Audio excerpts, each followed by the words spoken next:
You're listening to Ernestly Speaking, the only weekly podcast that covers friends, foes, and anything that goes.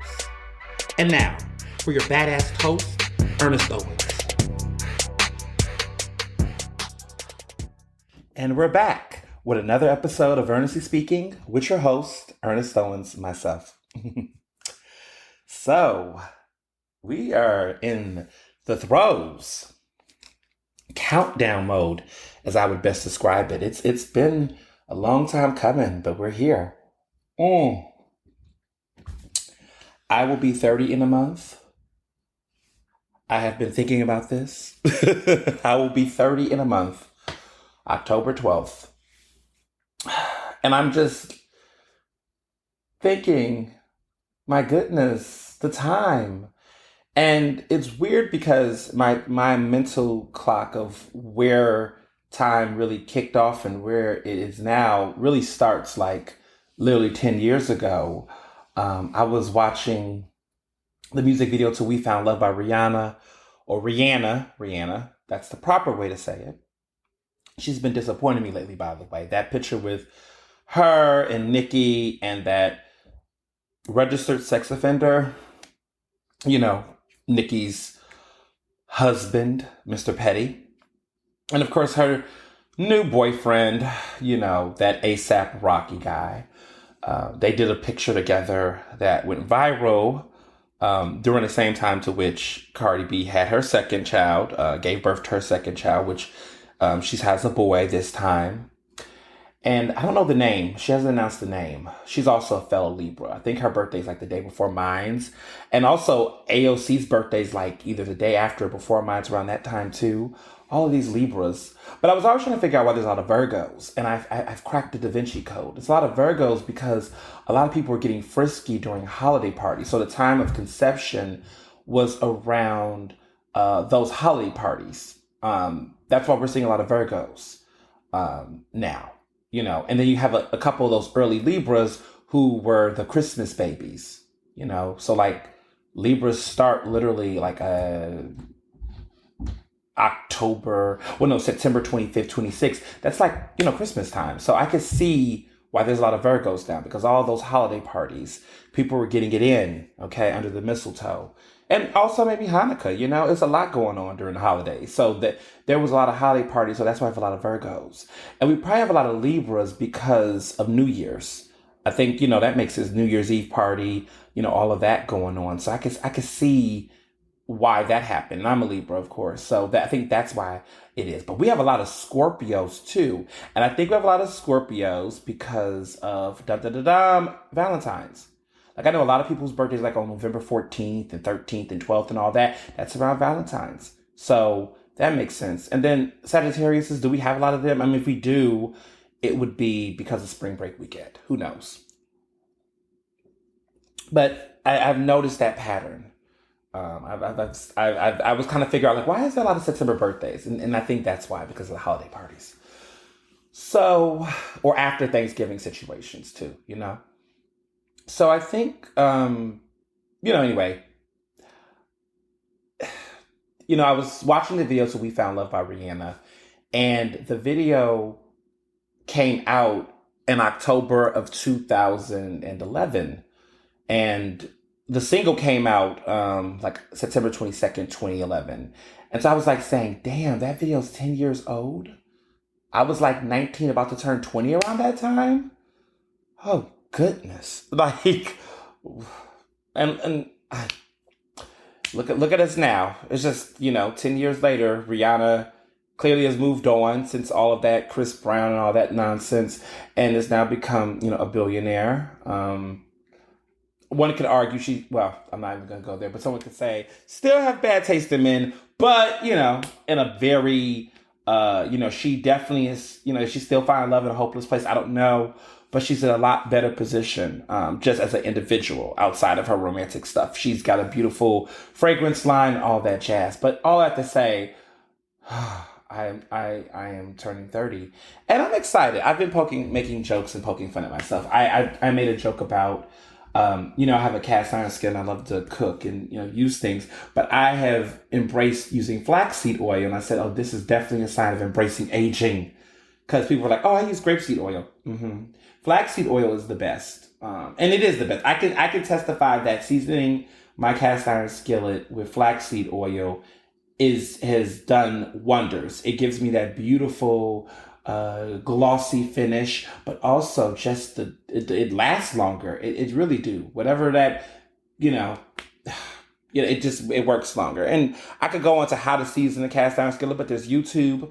But I want to tell you, do not use shortening. I started off using shortening years ago. I got the cast iron skillet I bought. Was it 6 years ago? It's about 6 years ago. That cast iron skillet I still have. In the beginning, I was using shortening. They were telling me to use Crisco and that shortening crap. And, that was a very, just, it was cheap. Flaxseed oil is the best for it. And if you don't know what I'm talking about, then you're too young.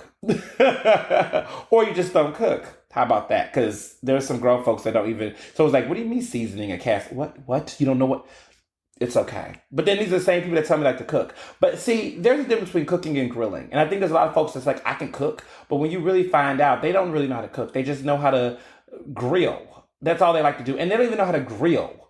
Okay, it's just like a hyper masculine thing that a lot of guys do just to, they playing with the water, throwing food. Like, I have to say this, my future brother-in-law, he thinks he can grill, like he thinks he can cook. And look, that man thinks that, throwing a little beer or something on a grill fire, like he's impressed with that. Like he's the guy who will spend a bunch of money, okay, go to Sears and get some salesman that's going to sell him some stuff, tell him this is what you got to have. This is so and so 3,000. He will buy it, buy all the things he needs, has every tool, everything he needs to make a great meal, and it will be a disaster because he doesn't know what the fuck he's doing. I mean, that's just what it boils down to. And so I remember we do Thanksgiving with his family in Trenton. We did multiple stops, and so we went to his brother's house, and he has this nice little house in the little backyard, little grill. He did everything with that damn grill. It was like duck. He did ribs, beef ribs, because they don't eat pork. What else did they do? They did ribs. They did chicken. They did like all of these different things. I just remember the duck. And I remember everything came back super burnt. Everything was super crisp. And like, let me be clear, everything was cooked fully, but a lot of that stuff was cooked and overkill. And I was like, you're just so excited to have this damn thing. And you're just going to put everything on it and you're just going to burn everything. So that was my memory. And I think there's a lot of people that do that. But as far as fine dining, right? Cooking on a cast iron skillet, creating sauces, perfecting sauces, marinating, creating your own marinades, okay? Like I have gotten to a point where I have a method to my madness. Like I know a quick chicken marinade for my chicken. I know how to do marinades for seafood. I made a steak last night for dinner, and I made a really great steak marinade that I highly recommend my personal self. And I also have, I have a really good rosemary lemon zest marinade that I have for lamb that I like to cook. I just have a bunch of marinades that I know how to make. This is cooking. When I talk to people about cooking, I'm like, what kind of marinades do you make? What ways, what techniques do you do? What different types of ways do you cook chicken? Okay, because if frying's the only way you do it, or that pan sear stuff, if that's the only way you do chicken, we're not having a conversation. Or I bake my chicken all the time. Ugh, boring. So I like to talk to people that know how to cook. And cooking is a talent, a technique. It gets better with time. You have to continue to do it. I've been getting better. Like each time, like every time I make a steak, it's always a different feeling, but I've become to perfect my technique on how I make steak. And you all have throughout this podcast have given me some tips on how to do it. And I've actually incorporated some of the tips that you all have given me. There was somebody actually in my DMs that were trying to recommend me to use a carbon, something steel, skillet rather than a cast iron. I was like, I'm sorry, boo-boo. I get that there's all these other great ways. I'm not going to not, okay, cook with a cast iron skillet. I don't care what the other technology is out there. I'm going to always have a cast iron skillet. Cast iron skillet's been around since the 1800s, and they have continued to make good food. Okay? I know there's all these other cool things out, and listen, I'll experiment with some of it. I mean, because let's be clear, you can't cook everything on a cast iron skillet. I need to repeat that again. You can't cook everything on a cast iron skillet. See, I'm showing my age. I'm embracing being 30. I'm arguing about cast iron skillets for more than a minute on a podcast.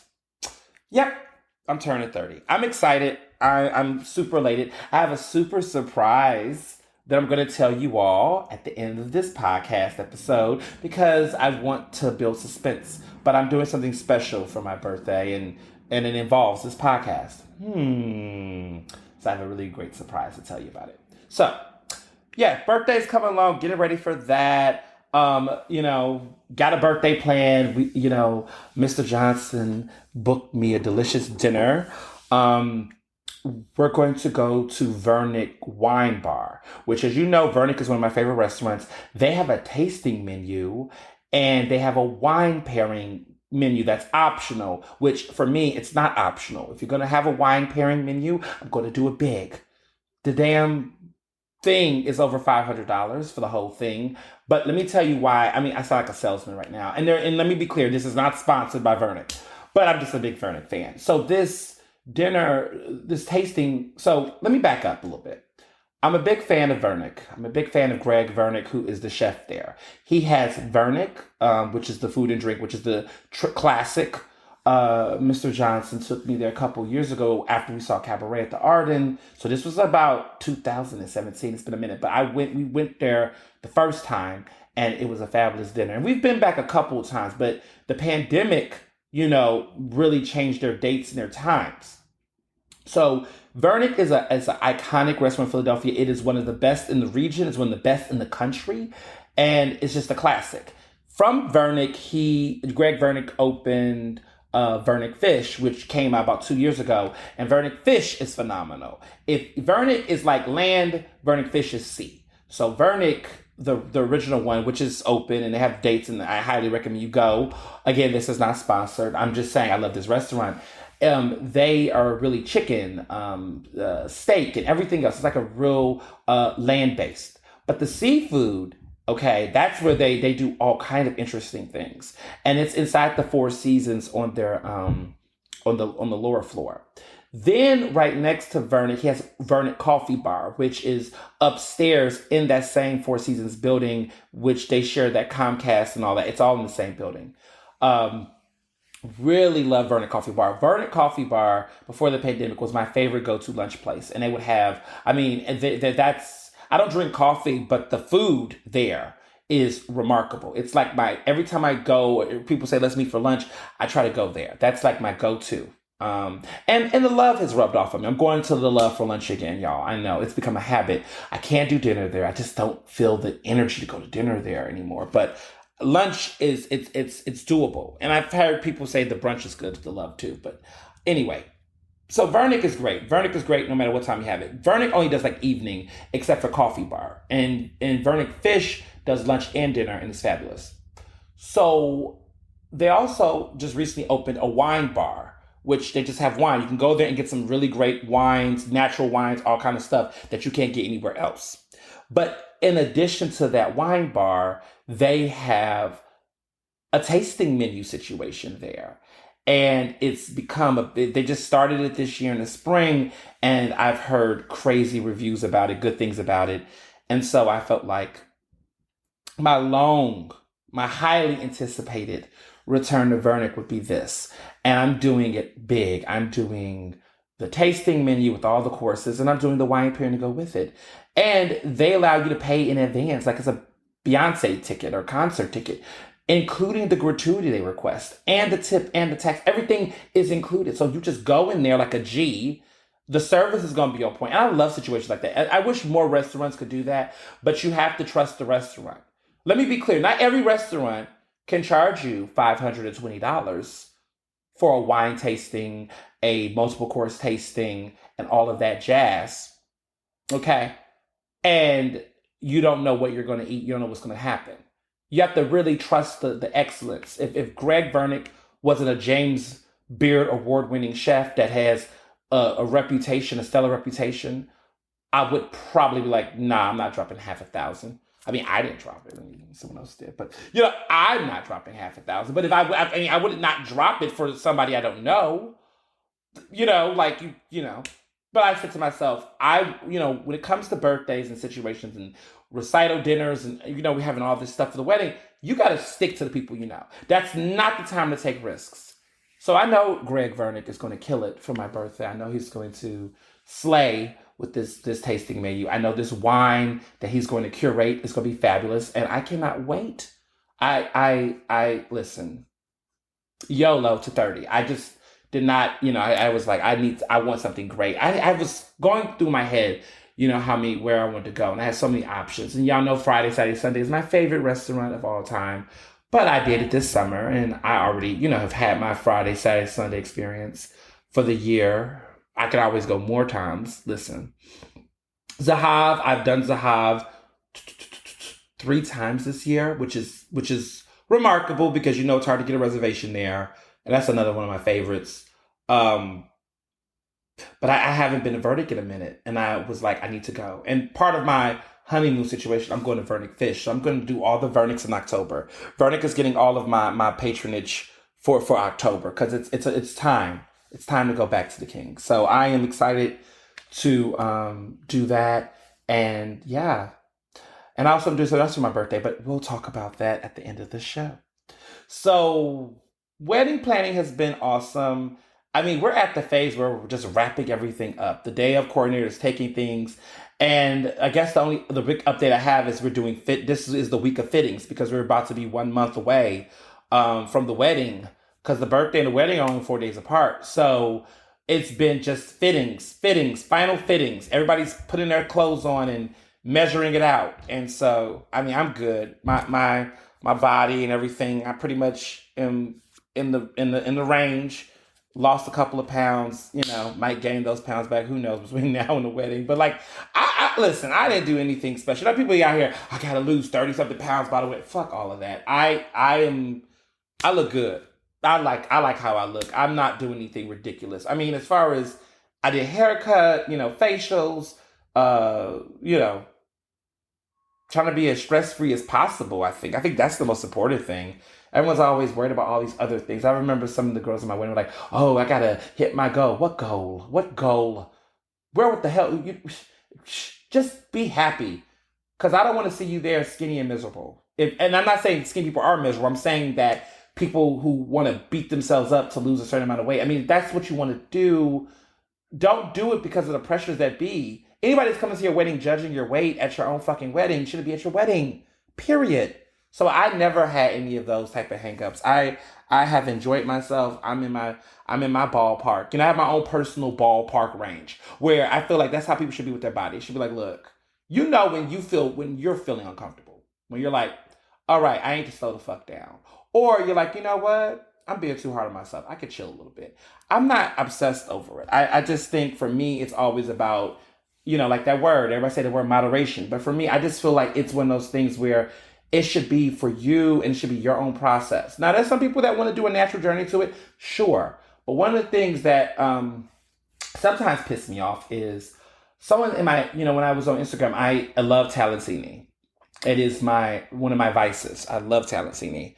I have different flavors I like. My flavors change based on the seasons and my mood. So this summer, I was really big on the royal raspberry sorbet. Like, I just really love the sorbets. The mango one. Summer was all about sorbets for me.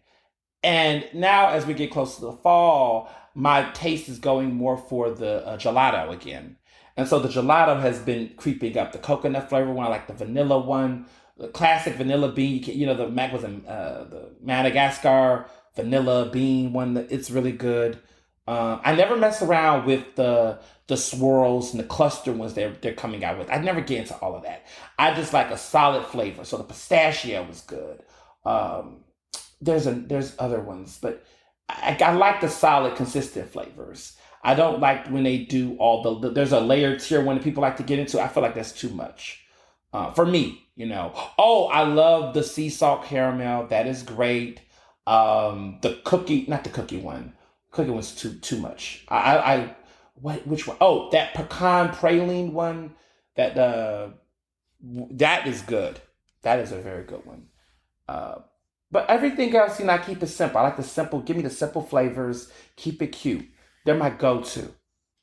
So I posted in my fridge, I have a whole rack that's just nothing but Talentini. And it depending on my mood, I could go through a whole pint in one setting. Or I have this weird phase where I just have a little of a craving, where I just want like a couple of scoops, and that's all I needed. I don't need the whole thing. But there's some times where I would just go through a whole pint. But I had a rack of them, and everyone was like, I was like, help, I'm addicted. And everyone was like, yes, I can't help you, I'm addicted too. Then there's that person like, oh no, not before the wedding. Excuse me? I will eat this fucking rack. Don't fucking play with me. But like, people would just be trying to project. And I just am like, oh God. So, you have those type of people, and it's just, I don't know. People just think, I don't know. As you can see with the pandemic, you can see with everything going on, especially with racial uprisings, to be black, to be gay, to be young, to live in America, the least of my worries is about eating a whole rack of fucking gelato and Talentini. You can, I could go into some real. I would just say this. That when you look at, we have to get to a point where we have to remind ourselves, why do we do the things that we do? And how much time are we putting into it? And how much time are we missing when we put so much energy into it? I'm not saying, some people, for them, it's a value.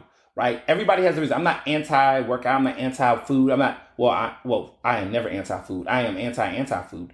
But I am someone who just feel like there is a lot of people who, you just have to, I would just say this. Everybody has their own natural way of doing stuff. There are people that love to run every day. Mr. Johnson likes to get up in the morning and he likes to run. That's his thing. Okay? He just likes doing it. He does it all the time. Me, I run from the bed to the fridge, and sometimes to get mail, and sometimes on sources when I run up on them to get information. That's the running I'm doing. And I like to walk and do what I want to do.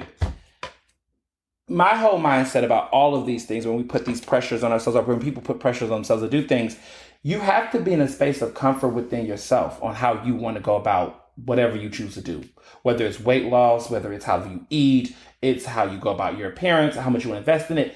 But it has to be something that is comfortable for you. If you do it for other people, if you do it in ways that make you just loathe and dread it, then it's not a good experience. And at the end of the day, whatever the outcome will be from the result will never be at its maximum level if your psyche and your whole well-being doesn't feel good about it. That's just my take on things. So if I'm doing something, whether it's a professional decision or whatever it is, and I don't feel good about it, and I'm just consistently doing it, and I hate it, and I'm bitching about it all the time, then I have to take a step back to wonder, okay, all of that complaining and dreading I'm doing about whatever that thing is, I have to really get to a moment where I have to sit the fuck down and say, okay, is what I'm trying to achieve really of that level of value, that I care that much, that it matters this much and is worth that much?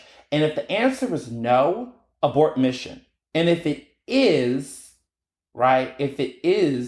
then figure out a new way to reprogram, reshift, and rethink how you're going about it. Because you can't continue to go on basically an emotional sabotaging mission throughout the process. Period. That's a lot of things, but period. That's something I have thought about my entire career. I've been through different moments where I'm doing certain things and I'm like, being on this board or being on this organization or doing this is just, and I'm like, okay, if I'm going to be doing all that, I need to figure out what's going on here. What's happening? Either I need to change the way I think about this or how I work around this, or am I really, why am I here? And if I don't like it and it's giving me all this, then I need to just go somewhere and do something else. And that's been something that has saved me a lot of time recently. I've been saying no to a lot of things and saying yes to a lot of things at the same time. It's all about what I feel like doing. And also what makes sense for me. Because at the end of the day, if I can't be my best, why would I do it? So that's wedding planning. Looking forward to doing my final fitting. All of my siblings, the wedding party, all of the groom's people are doing their final fittings this week. Deadline is September 16th, because that's going to be officially 1 week away from the wedding. So everyone has to get their stuff, green, thumbs up and everything. Everyone's under the same tuxedo maker and everything. So everyone's going to be looking the same, wearing the same suit. It's going to be some coordination, okay? The women of the wedding party are having the same color. The color complements the tuxedos of the gentlemen. It's a great situation. Um, so yeah, finalizing plans. Finally paid off my final installment of those flowers. Oh my God, y'all, flowers. Y'all didn't tell me flowers are so high. I know I've been saying this, but oh my God. Oh my God. I did not, it's been interesting talking to people about weddings in the past couple of weeks. I realized a lot of people have not done flowers. And I'm sitting there looking like, so y'all all had me out here dropping $3,300 on flowers, and nobody was doing. No, we're not on flowers anymore. Is flowers canceled? No, I'm joking. But like people are like, oh, we really do flowers for our wedding. Everybody I talk to like, oh, we didn't really have a flower wedding. Oh, well, we did a bouquet, but we didn't really do the flowers. What? But listen, I don't have any regrets. Okay, we both don't actually. Mr. Johnson's like, well, what is a wedding without flowers? I said, that's what I said. But no, we did the flowers, y'all. We got a bunch of white flowers, orchids, and lilies, and all that kind of stuff. Listen, Nature's Garden got her. Listen, they got their coin over there for these flowers. Good God. But they're all real. They apparently last 9 to 11 days. They're so fresh and all that. Listen, people won't be able to take some flowers home. So if you come to the wedding, you could take some flowers home. Okay? And when you look at that, you better well, let me see. I was about to get gangsta. I was gonna say, when you look at that, you better ask yourself, is this gift I gave? But seriously, is the gift I gave worth more than my plate and more than my flowers? No, I'm joking. But I've heard some stories too. I don't listen. I have heard some interesting wedding tales. The closer you get to a wedding, the more everybody wants to spill to you about their situation. So I've heard so many different wedding stories from people that have been getting married, and I've heard stories. I mean, situations from which, they said, look, people they didn't get a lot of gifts from their wedding guests. I am blessed and fortunate to say that my wedding registry has been twice over sold out. And that honestly, everything I would have wanted from my house, I have because of the loveliness of people. Now, folks are to the point where they're just giving me gifts of sentimental, significant value, things of like interest now and money and all of those fabulous things. And I'm like, listen, these are the things that now people are giving what I call the heartfelt gifts, the things I'm going to like have in my house. Like, like one of my good friends, Kelly, and her husband, Brian, they gave me this, lithograph that I talked about in one of the episodes. Like it's hanging on my wall, like immediately. And I'm like, it looks so beautiful. And so now I'm getting things of sentimental value of that level. And so that's the fun stuff. That's the fun part, Like now I don't gotta wonder about an air fryer or a juicer or a blender. Now I don't have to worry about those things. Now I can get excited about the cool, dope stuff that people are coming through with. So, I'm very fortunate and blessed. So I'm not worried about gifts, and I'm very grateful for the people, everybody from the party who's gave me stuff at the shower and then some. So that was one interesting bit of it I heard was the conversations around gifts and all of that. But the thing that got me was about flowers. Everyone's talking about flowers. Flowers, flowers, flowers. A lot of folks I've talked to have said they didn't really do a lot of flowers. And it's interesting because I'm not carrying a bouquet, neither is Mr. Johnson. So we were like, oh, but we have a mixed gendered wedding party. So we have groomsmen and groomswomen on both sides of our wedding, party.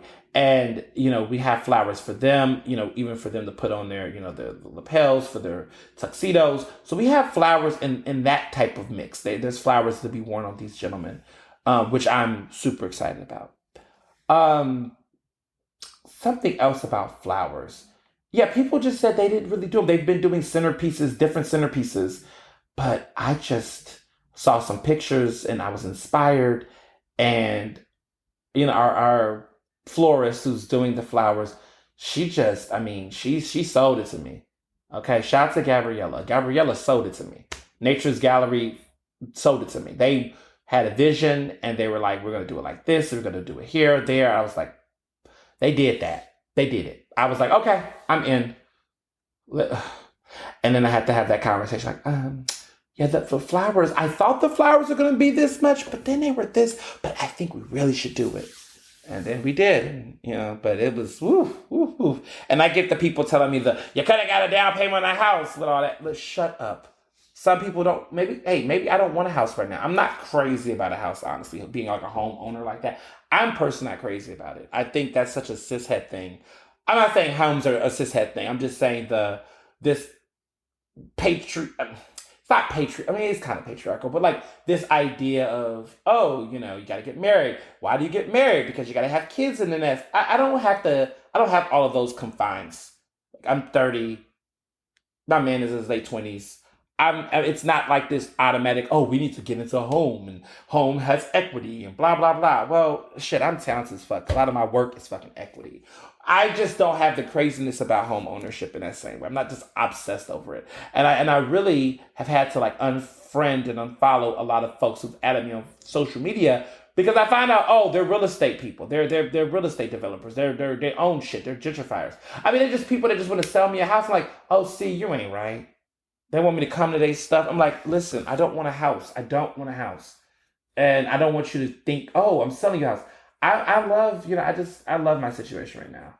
I will say that my next condo I move in, my next place, if I move to another place, I'm going to move next year. I'm still in Philly. I'm not leaving Philly. Calm down. And I'm most likely 99% sure I'm not leaving West University City. But that will probably be my last. Once that lease is over, I would probably most likely consider the thought of a house after that lease. But I don't want to just like if I'm going to do a house, I want to do a house. Okay, I want a home. Okay, I want I want to feel like something. I just don't want to be rushing into I got this little small house because I want to take a picture on Instagram with a key. There's a lot of people doing a lot of shit for the gram, sidebar. A lot of folks just doing all kind of shit for the gram. I don't know what Instagram got on you all, but there is some stuff. I just see I just think there's a part of me that feels like there are people who, in the back of their head, 80% of why they're doing something is because they want the reaction of others and the opportunity to get that validation on some social media platform. I'm convinced that there's a lot of people who, in the back of their mind behind why they're doing something, is to get some level of a higher vindication or validation from people online. I'm 100% certain that's what's happening. I'm convinced. There's stuff I see and I'm just like, And even you could tell with the extraness behind the production of stuff. Like, oh, you really put thought into this. You spent money on a photographer to take pictures of these particular things. And I'm not talking about like weddings and proposals and stuff, but like the most simplest shit. And I'm just like, interesting. That's all I'm going to say on that before I end up going into some other things. I'm going to be, this shit is so real for me that there are times where it's so real that like when I go on my podcast and like right now and I'm talking about things I see, it's not make-believe for me. Like, I mean, I know you all know that, but it's very much a particular thing I'm seeing. And when I'm talking on the mic, I'm seeing the image. I'm seeing the things I'm talking about. And so I have to remind myself not to name names or name things out loud because, there's a lot of y'all that listen. So I just think about that. But I think these people need to think about that. Like, hey, be cool. Don't stop feeling this need to project so much. It's just a lot, y'all. I really want to give an example, but I'm so bad. Okay, whatever. I think one thing that's been interesting has been people invading the space of lovers on trips and whatnot. I've noticed this thing of people who are in these situationships, I suppose, or whatever, but there is this investment in like, I want to tell people my business, but I want to be mysterious and coy at the same time. And it's so much curation, I would say, of whatever they're trying to put out there. And I'm just, as a looker, right, I'm just like, this is sad and you're trying too hard. And look, if that man wants to be in the photo, tell him to turn his head. Why is it always a mystery man? And just I mean, that's just me. I mean, everybody do it differently, but I mean, as a gay man who has definitely dealt with in my over 10 years ago, me in the closet and all of that kind of crap, you get to a point where you're just like, now sis, and I just see a lot of cishet people do this. Women normally, I don't really see a lot of straight men, cishet men, because trans men can be straight and are straight. Not all, but some, right? So I always have to say cishet because I think sometimes when you say straight, people just assume that you're talking only about. Anyway, I just have seen a lot of cishet men. I don't see cishet men doing that with women. I always see cishet women often doing that with men. And there could be conversation about why that's the case and patriarchy and all that. But it's just, I don't know. I just feel like if you don't feel comfortable, he does not feel comfortable in that way, y'all should spend more time figuring out what that's about rather than trying to, or you trying to, I don't know, put something on there, let people know. There's other ways to let people know about things without doing that. Trust me. I know. But long story short, wedding is exciting. Looking for final fittings. Looking forward to the final fittings. And this stupid story in the New York Times, just a sidebar before I get to the hot topics of this podcast. There is this article that came out in the New York Times. I don't even remember the headline. I don't even want to ever read that thing again. But it was about a couple for their wedding that are having these jars. And inside the jars, there's like these bracelets, these rubber bracelets, like a Livestrong based bracelet type of color scheme. Y'all remember long Livestrong bracelets? Remember those? When everybody and mother had to have them and we all thought they were really going to charity making a difference. Oh, Lance Armstrong. Remember when he was like a good person until he became a nut? Well, steroid nut. But, it was interesting. I'm going to Livestrong, but man, I'm taking it back. Man, that's a throwback. I remember Livestrong bracelets. Those were, oh my God. Those things could never break. I don't know anybody who could break a Livestrong bracelet. Those bracelets were like, oh my God, everybody had to have them. I remember they were so on trend until they weren't. Like they just disappeared. But I remember when they were like the hottest thing. Everybody would go to the store, like go to Nike or whatever, go to Foot Locker and get them. And those were the days. That's culture right there. If he don't know what a Livestrong bracelet is, he's too young for you. I'm gonna put that on. I'm gonna tweet that. I'm gonna tweet that right now. And bonus points if you all listen to the podcast and you all find out what time I'm recording this episode, and then you all laugh. That yes, if he, I'm gonna tweet that while I'm doing a podcast, live interaction coming from yours truly. But anyway, I'm gonna say, if he doesn't know what a Live Strong bracelet is, he's too young for you. Because everyone always does, she's too young for you. But I'm going to say he's too young for you. If he doesn't know. Because it's true. If he doesn't know what a Livestrong bracelet is, he's too young for you, boo-boo. He is. So, tweet it. So, one of the things that these Livestrong bracelets, she has different colors, and the colors were to signify what your limits were at the wedding. So I don't think she wanted to segregate people who are unvaccinated. So she basically created bracelets so that people can mark their comfort zones for the pandemic. So there were like people who were like, wear this bracelet if you're into hugging, wear this bracelet if you're not into hugging, or you're unvaxxed, or you whatever. And it was like, apparently that was signifiers for people to know how to engage. That is too much motherfucking work. Okay, I'm sorry. I'm sorry. You got to put your foot down.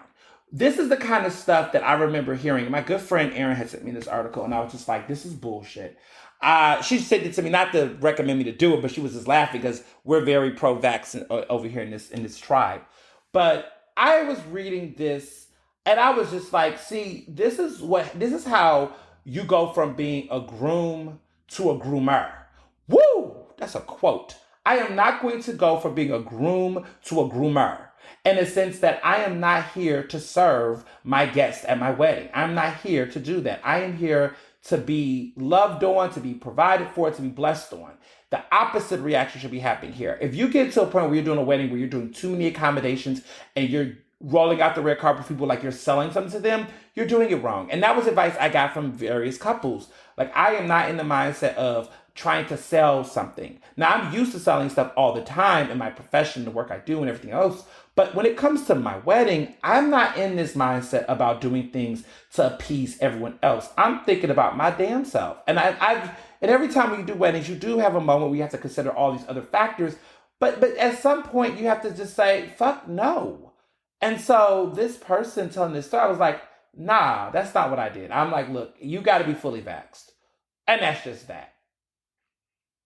All of this, I'm unvaxxed, sit here, do whatever, da da da. That's just too much extra, and that's tacky.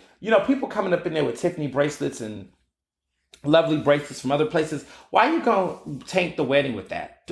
Have some class. So yeah, I was a little irked, when I heard that news. I was a little interesting. I was not crazy about that. So, take that for what it is and not what it's not, but take that for what it is and not what it's not.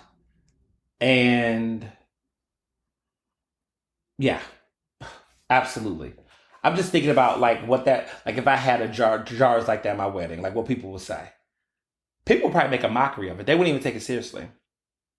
Just facts.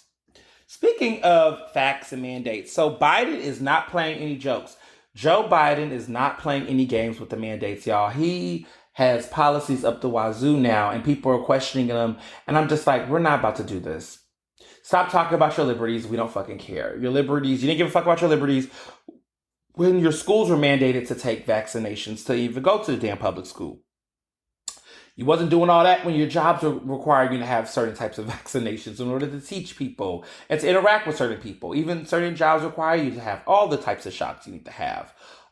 Flu shots for teachers to make sure they don't pass the fucking flu to kids. We've had these rules. I mean, George Washington was out here making sure people were, getting vaccinations and creating mandates. The Supreme Court justice, over 50 years ago, enforced certain types of urgency declarations. It's what it is. And so all of this newfound fake folk rights people and all that crap, shut up. It's just bullshit.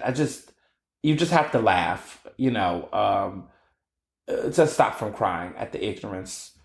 And, Biden is forcing consequences and putting in mandates for people. So folks have to, he's really, demanding that companies with over 100 employees need to enforce testing weekly or make sure their employees are fully vaxxed. I mean, there's a lot of conversations and research around this conversation that, the answer isn't just, to a certain extent, vaccinating everyone isn't the only thing that needs to happen. There needs to be some migration things, some patterns, some currents.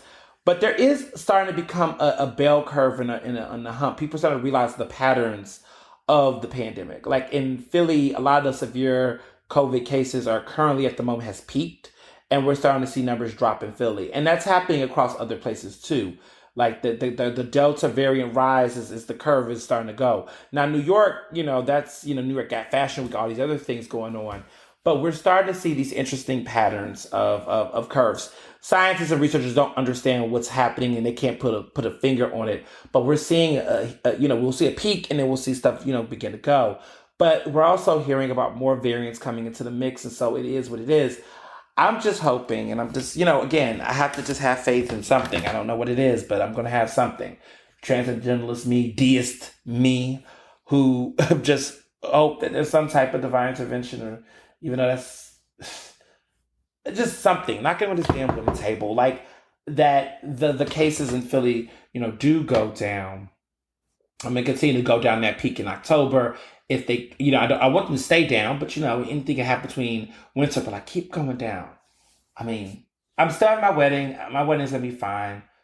I know it's gonna be good.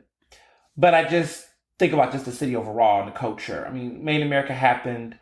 They're not expecting Made in America to be a super spreader event, which I'm hoping for, and I don't think it is. My little brother, as y'all know, went to Made in America. He got tested, came back negative. Even though he's fully vaxxed, I still, was like, take some days, a couple of days after the festival. I was like, you did just get tested just to make sure. He did, and he's negative. And I will tell you, I was having some big brother moments because I was seeing him. I was looking at his Instagram, and he was in the crowd, like he was in the crowd, and I was like, oh my God. But honestly, those mandates, when even though, see, this is an annoying thing. Everyone's talking about like how, yeah, it's just, I just get annoyed sometimes with my fellow journalists in this profession because sometimes we provide a fact, but we don't contextualize it to the audience. And so what I've learned as a journalist is that it's not just about having facts. You also need to be responsible to make sure you put them in context so that you don't misinform the public. Because a fact can mislead the public based on the lack of context. And that's because let's be clear, facts matter not just only for the actual fact itself, but what time you put out that fact. What are the implications of that fact, and how did you, retrieve it? How did you provide it? How was it told to you? All of those things do matter too. And I think we're in a society that's forgetting the importance of context behind a fact. And so as a journalist, I'm not only just going to tell you a fact, I have to provide the other context, the other information to tell the story. That's what reporters do. See, there's a difference between fact givers and reporters, right? Because as a reporter, right, as a journalist, like anybody can give facts, but everybody can't be a journalist. Journalists don't just give facts. They give facts, but they give context and information so that you can be able to have a full, holistic picture as much as you can of the situation at hand. That's just, look at me, masterclass. When I talk to my students, Professor Ernest now in session. But that's something that matters. So, for example, let's say that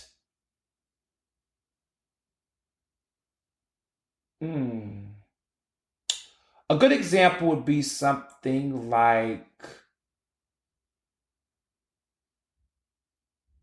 perfect example. Let's say that there was an event happening and the president, was at a school event with kids, and he was there reading a book, and all of a sudden he gets a whisper in his ear that tells him something, and he immediately gets up and he leaves.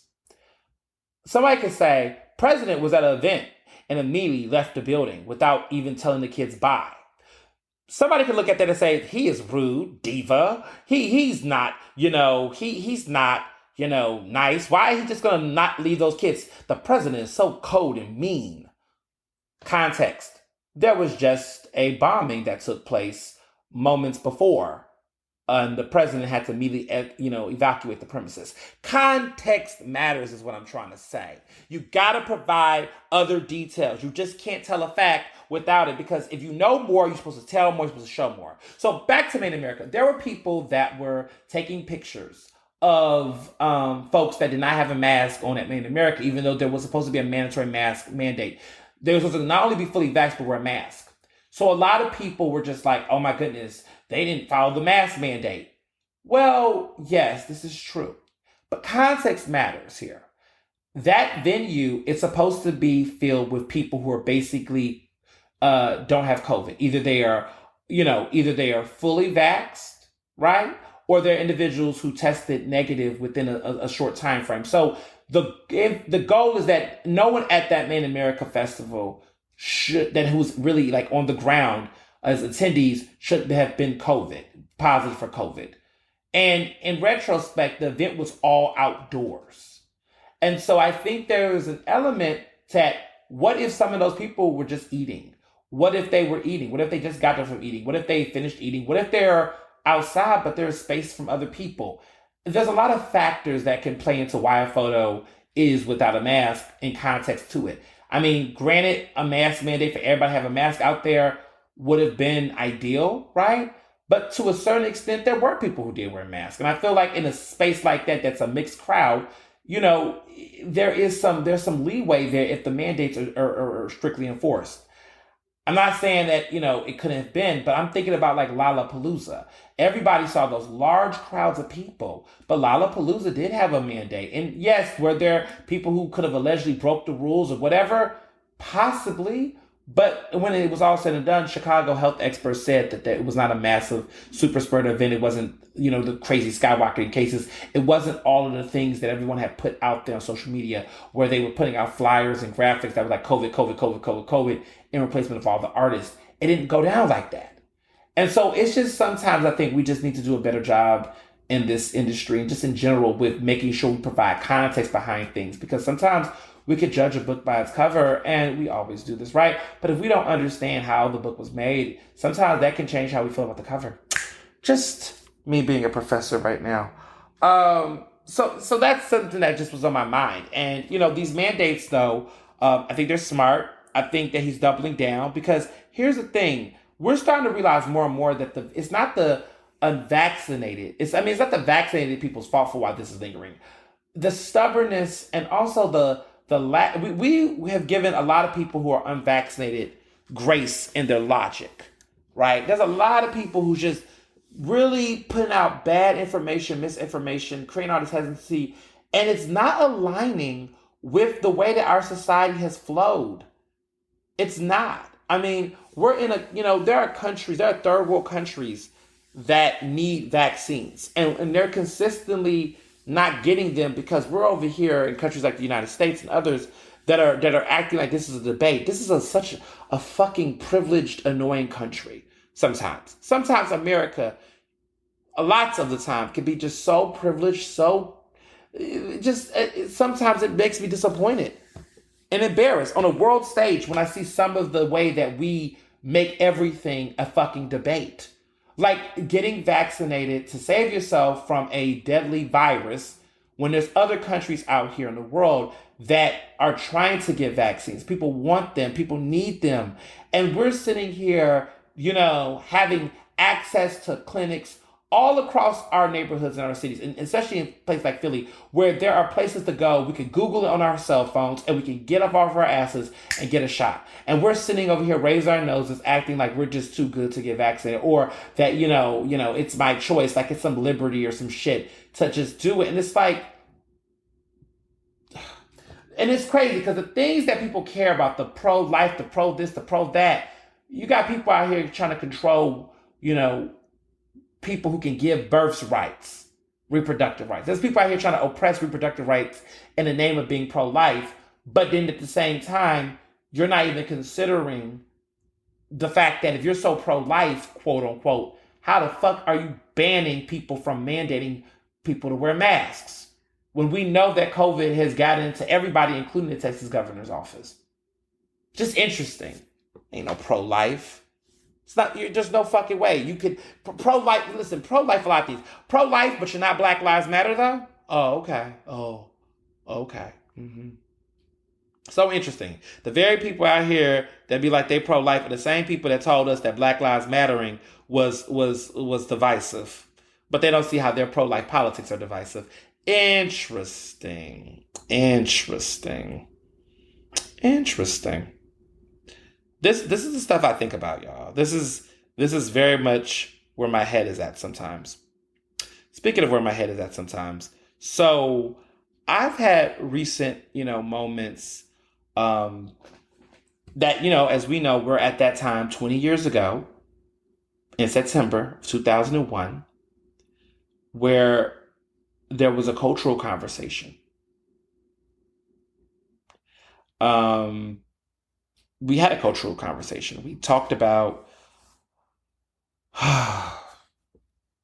9/11 and how the world has changed so much um, since 9/11, and I was old enough to remember it as a second grader. I was in second grade, and when I was there, I remember, like, this story isn't anything special, but I just remember being in my class.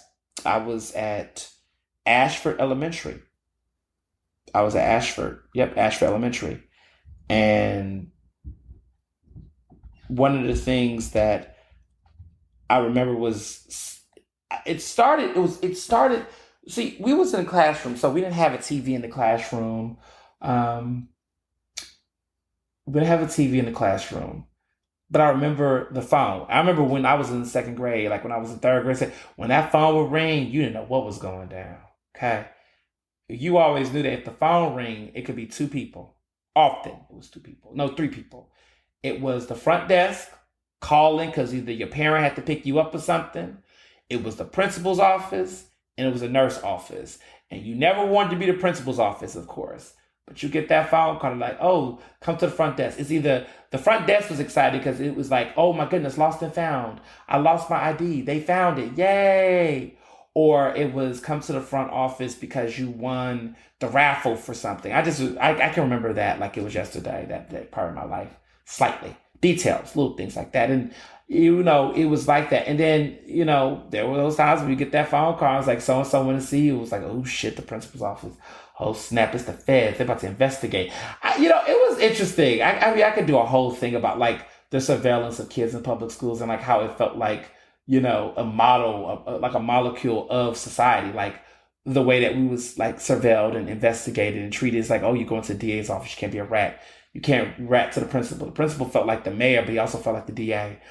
And the assistant principal is always a tough one. See, the main principal, you never really got involved in the mess. He was always keeping his hands clean. It was that assistant principals that used to handle discipline and things like that. And those were the ones that was given suspensions. You hated that person, but you always loved the principal. It's interesting. Anyway, so I remember in 9/11, I think it was a Tuesday. It was definitely a weekday for sure, clearly. I was in school. But the phone kept ringing.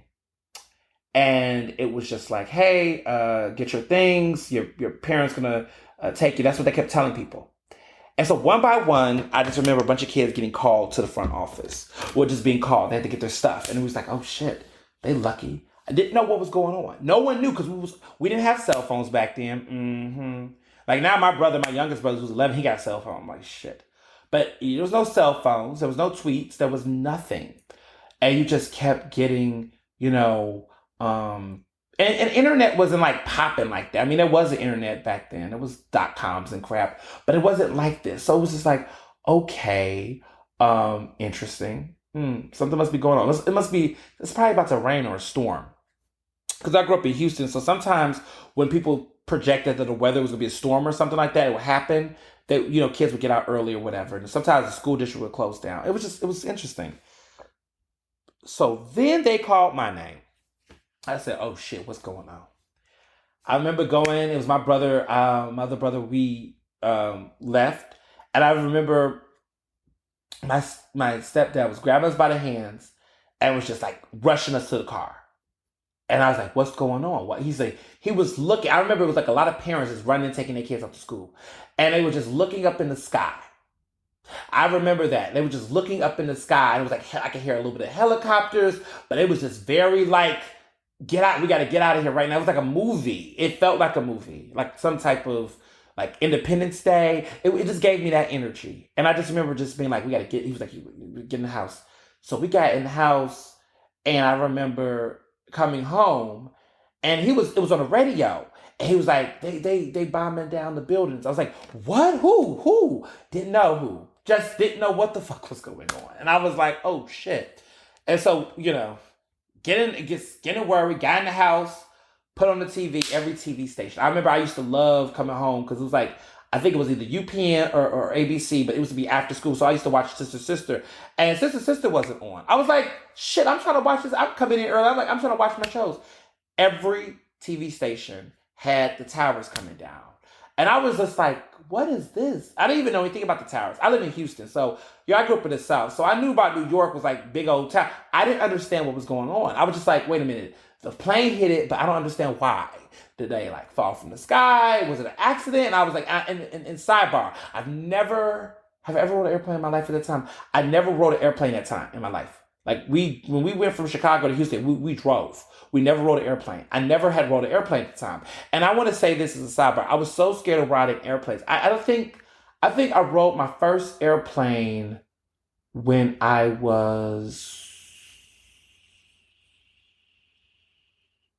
in middle school, when I was like 12, 13, because Ashford happened and I was in second grade then.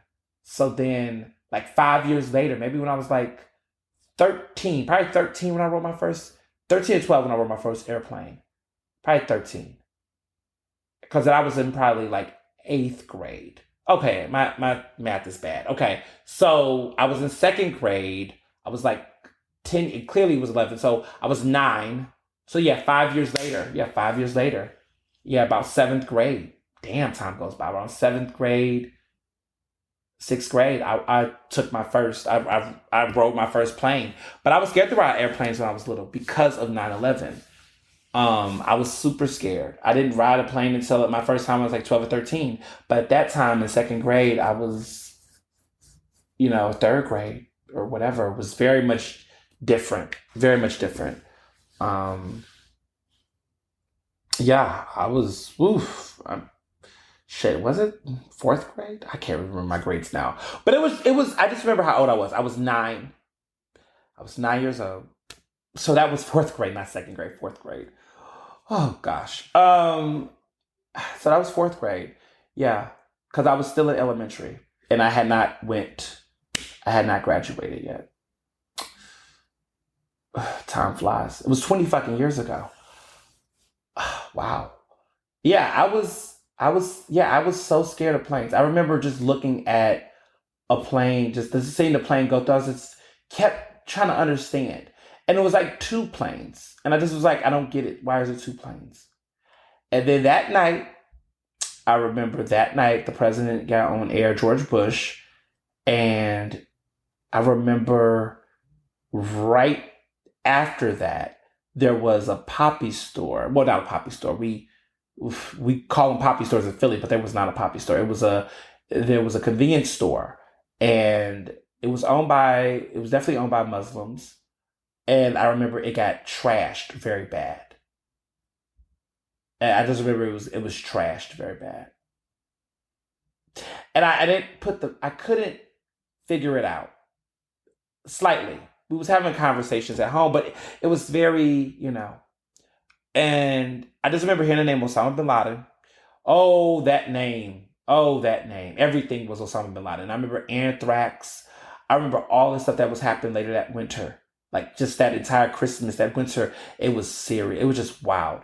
And I just remember, and this is the most saddest, disappointing thing, was that in my elementary school I went to, Ashford Elementary, which was on Dairy Ashford in Houston. It was a quote unquote good school. It was a public school, but it was a very good elementary school. It was very half and half. A lot of upper middle class white families, and then there was like working class black families who lived in apartments in the area. But the school was pretty mixed. But it was definitely a lot of like white PTO parents, those kind of parents, and it was a very mixed school, but a good public school, very very good, superior. I mean, compared to anything that's in a lot of schools in Philly, I would say that it gave you people would have. I think if people would have saw my elementary, they would have thought it was a private school in comparison to how Philadelphia does a lot of its schools. I'm just being blunt. It was interesting. My upbringing was very interesting, but one of the things I remember happening that stuck with me and still sticks with me 20 years later is the level of Islamophobia that happened and how there was this ridiculous sense of patriotism that changed how people was treating Black people in that space at that time. My stepfather was in the military. I think he's now honorably discharged now, but he served in Desert Storm. And at one point, we thought he was going to go to Afghanistan. And I remember he came to my school presentation. I did my first ever public speaking event. And that's not how to do public speaking. There was a patriotic show. A Star Was Born, I would say for myself, because that was the first time I've ever had to do a play or public speaking event. And it was like an American Pride program. And so everything was about American history. There was like Davy Crockett, because, we got to show love to Texas, right? It was like, we sung that Davy Crockett, King of the... We had to do the Davy Crockett thing. We did Susan B. Anthony thing. We did all these like pockets of American history. And I, of course, because white folks love patriotism, I had to do a snippet from Dr. Martin Luther King's I Had a Dream speech. And so they picked me to do it because I was like the only Black kid in my class that had height and also could talk. I was a little tall. And I was very like, well-mannered. You're not like the rest of them, that kind of language. You know what I'm talking about. So I was the kid who played Dr. King. I had to wear a suit. And I remember having to do it, and everyone was clapping for me and just, super enthralled and excited. I remember before the presentation, they had asked people who were standing up, who have served our country. Everything was patriotism, religious, civil religion. It was like stand up if you are a server, and they gave everybody a round of applause. And my, stepdad has served, so he stands up. Everybody's clapping. And I remember the white women that were there. And my mother was sitting next to him, and the white women were there just like saying, thank you for your... And it was so nice to us. Woo, child. Like, it was a very interesting experience because in that time bubble, like that framing, I remember it was all of the rest of 2001, basically. But the cultural shift, at least the experiences I had seen, is that as a black person who was a child of someone who served in the armed forces, the way that we were treated and the food, we got so much free fucking food. We used to go out to Chili's, and I remember they would, he'd pull out his card and it was like, you could get whatever you want. And it was like, we never was racially profiled. It was an interesting, weird feeling. Like, I just remember it was just like, whatever that was, it was so different. But what I saw, and it's hitting me now, because I was so young. I was like, by that point, October 12th happened. I was 10. But I was 10 at this point. But what I saw before my very eyes was seeing how the other brown kids, the kids who were Muslim and Arabic and had different last names, quote unquote, funny last names. And it was so interesting because I remember growing up, people would tease black kids for having funny first names, but these kids were getting teased for having funny last names. And the jokes and the way that they were treated and the way they were being bullied and the fights and all of the things, they were basically being treated in that moment like the way black people had been treated those entire times. Before that, I was always an outball in my class. I was always, when I was younger, I always had to, defend myself as a black kid. In those schools with white kids.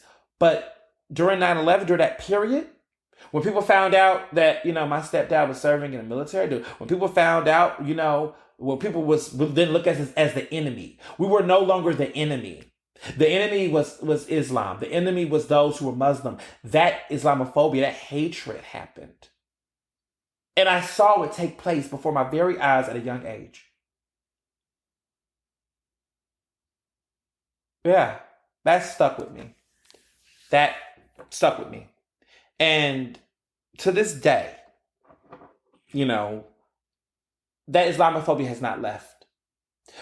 I mean, trust me, black folks who, for 5 minutes, whatever that feeling that some of us got, not everybody, but clearly some of us, that fake patriotism, which was connected through xenophobia, right? The new wasn't race for us. It was hatred towards them. They found a commonality. They found okay, black people are Americans because they needed us to fight their fucking war. They needed my stepfather to fight that war. They needed other people to fight that fucking war. They needed us then, like the way they did during World War II and Vietnam and in Desert Storm, right? They needed us then. They saw the humanity in us then because it was going to be risking it for this country that treated people that look like me like shit for 400 years and treated even those Muslims worse as well. It was the same thing. And that never stuck. That never changed. And it was in that moment when I realized that I never wanted to be a police officer. I never wanted to be anyone that would have to be this strong patriot for the country in that type of way. And we know that, right? Because look, Rudolph Giuliani, I remember he was Times Person of the Year. I never forget that magazine cover. I never forget that December when that magazine cover came out and I kept trying to pronounce his last name. And I always would fuck it up. I was like, Giuliani or Uni? It was Giuliani. I never, and I just remember being younger looking at that cover on that magazine. I just remember seeing him and how everyone was thinking so high of Giuliani. Even though, as I become a later historian, Giuliani was a racist back in the 90s when it was the first black, New York mayor was in that position. We're now about to have our second 20 years later. Look at life. Look at what 20 years has represented. Look what's happened. I could go on. But what I will say is that for me, my 9/11 memory, my understanding of it, where I stood and what it meant to my family, what it meant to everyone else, that was a moment where I think for me, that was my first real lifetime where I experienced and saw the impacts of racism and marginalization of other people. Now, I knew it was happening to black people. That was outside of myself. But when I realized that racism was a disease that was happening to more than just one community, that was happening based on hate, and really seeing, honestly, the manifestation of white supremacy as a global enterprise, my first introduction to it was 9/11 at 10 years old. Yeah. I would say that. I would definitely say that. Something like this, I just didn't feel in my body to write. Words cannot convey what that feeling was. I don't know how to put it into writing at this moment, but I felt like for this podcast, it made more sense to express it in this type of way. So, to those who have fallen, to those who have served a war that was bigger than us, and those who continue to, truly in remembrance, will truly remember you all and hold you in my highest thoughts and honors, and to your families and to people who understand that war will never be the solution or the answer, that in spite of all the things that we were lied to and told, that we should have compassion and humanity for all people, and that even the most marginalized peoples, especially, and that the real war on terror is the real war on white supremacy.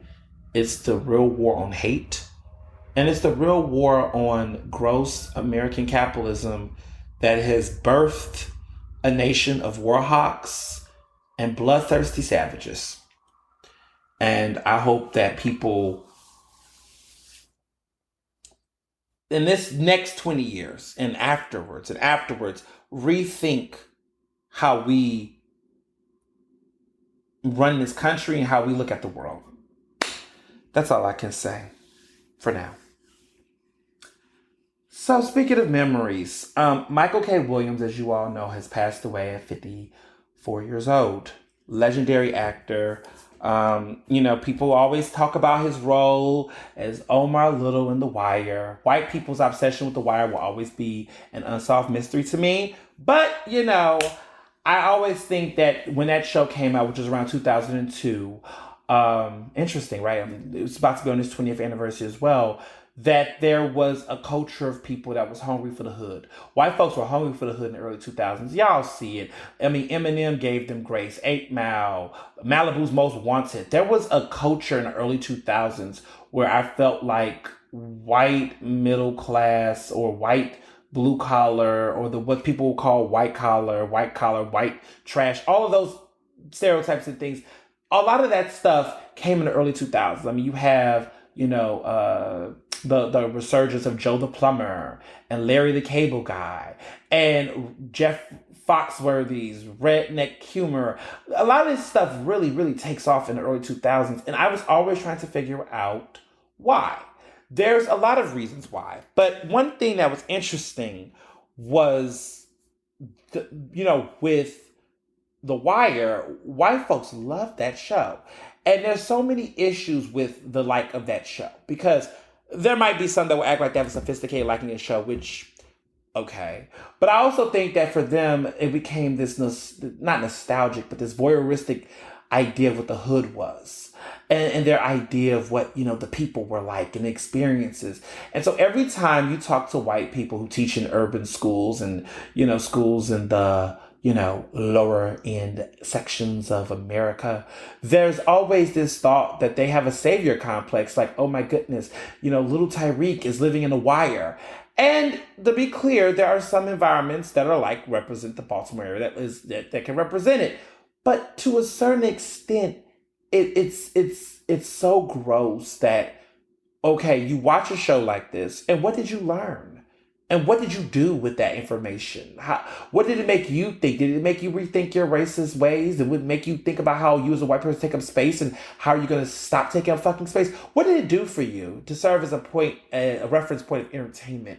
It's just baffling. But I could go on about The Wire. But what was the most groundbreaking, fascinating thing was Michael K. Williams playing Omar, who was this gay, street smart, slick gangster who, could be sexual, could be humorous, could be scary, could be all of the most nuanced aspects of a person. And you find out so much about this man. And, he was the first black gay TV character that I watched and I was in awe of. I never saw 6 Feet Under, so I know there was a character on 6 Feet Under, but I never was young enough to see that show. I was watching The Wire because at that time I was around 11. And everybody I knew who was black and straight was obsessed about this show. This is like when HBO was out. This is before it was Netflix shows, right? The Wire was like the first like major breakthrough HBO show that was like, I mean, there was The Sopranos, but but this was different because it had like black people consistently. And yes, Michael K. Williams was on. He was on The Sopranos, made a cameo and guest appearances. But in retrospect, when you think about it, like The Sopranos was out, and it came out in '99, but we hadn't had a show that was like that on HBO. So when The Wire came out, it was like giving us that same that same Soprano quality. Like, oh, they're putting some money into this show. They really give a fuck about this show, and they was really feeling it. And that was a move. I remember people were super excited about that show. I remember just the hype and the characters and all this stuff. And I remember everybody would always talk about how this guy was gay, but he was cool. And I watched some of the episodes and I was like, fascinated by it. I mean, I was sneaking watching and stuff, but like, I was just taken aback that, oh my goodness, a guy like this who's so macho is kissing another guy and he's like, gangster still and stuff, because all the stereotypes in media. I mean, this was a time where, and I'm going to take y'all a little back. Remember on BET, there was a show called Comic View. And I remember Comic View used to be the most cringiest thing to watch growing up with family, especially because I wasn't out. I was little. I mean, I knew I was gay. But I remember watching those jokes that those comedians had. And it was just the wackiest jokes. Like looking back, they were the wackest, corniest gay jokes ever, but like people just thought it was funny. And it was always some comedian. I mean, and this was always in comedy. I mean, from Eddie Murphy all the way down. Even some people I really like made jokes. And it was the era. But they would make these horrible jokes. And I'm just like, people really think this is funny? And people would crack up and just like really laugh. And that was like the comedy. Like gay jokes were like the thing. Everybody just, that was the easiest throw out joke. Changing the voice, the cadence, and stereotyping sexual references. It was always like the easiest go to. And I always thought it was as bad. I just always watch, folks in my family laugh and people would just crack up. And I just would be so uncomfortable because I just was so like nervous, and also just the limitations of representation. I to this day hate that segment with David Allen Greer and the one of the Wayans brothers when they do David Wayans. I think it was in Living Color when they're like hated it, and they're like film critics, and just how bad that was, how bad of a stereotype that was, and how they really just leaned into that and played into those stereotypes. And it's annoying because they're straight. And it's like, I mean, there's gay actors who play gay stereotypical characters for humor and jokes, but they take agency in it by like using it to their own power. But it's something to be said for like how so many straight men in the industry, black or white, right, and Latino, okay, because John Leguizamo, come on, like would play into that. That was like a whole sketch. It was a thing, to mock fun. And Michael K. Williams never did that. Michael K. Williams played 4 queer characters in his career that are like standouts. And not one of those characters were just horrible reenactments. He gave these characters dignity. He gave them respect. He gave them nuance. He gave them grace. He gave them strength. He gave them sexuality. He did all of these things. And this is before Noah's Ark came out, which Noah's Ark is everything.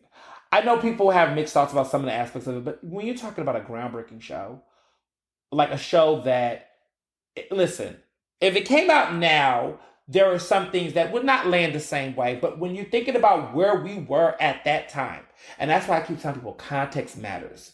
That show was powerful. You can't get Pose without Noah's Ark.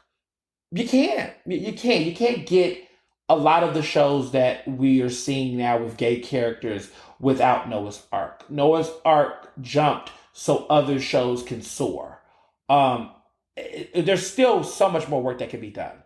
But a show like that gave us life and normacy and gave so much explanation and reason and truth to our experiences outside of just simply sex. So outside of simply being the sidekick to, some straight women in Sex in the City. Like, we had so much voice.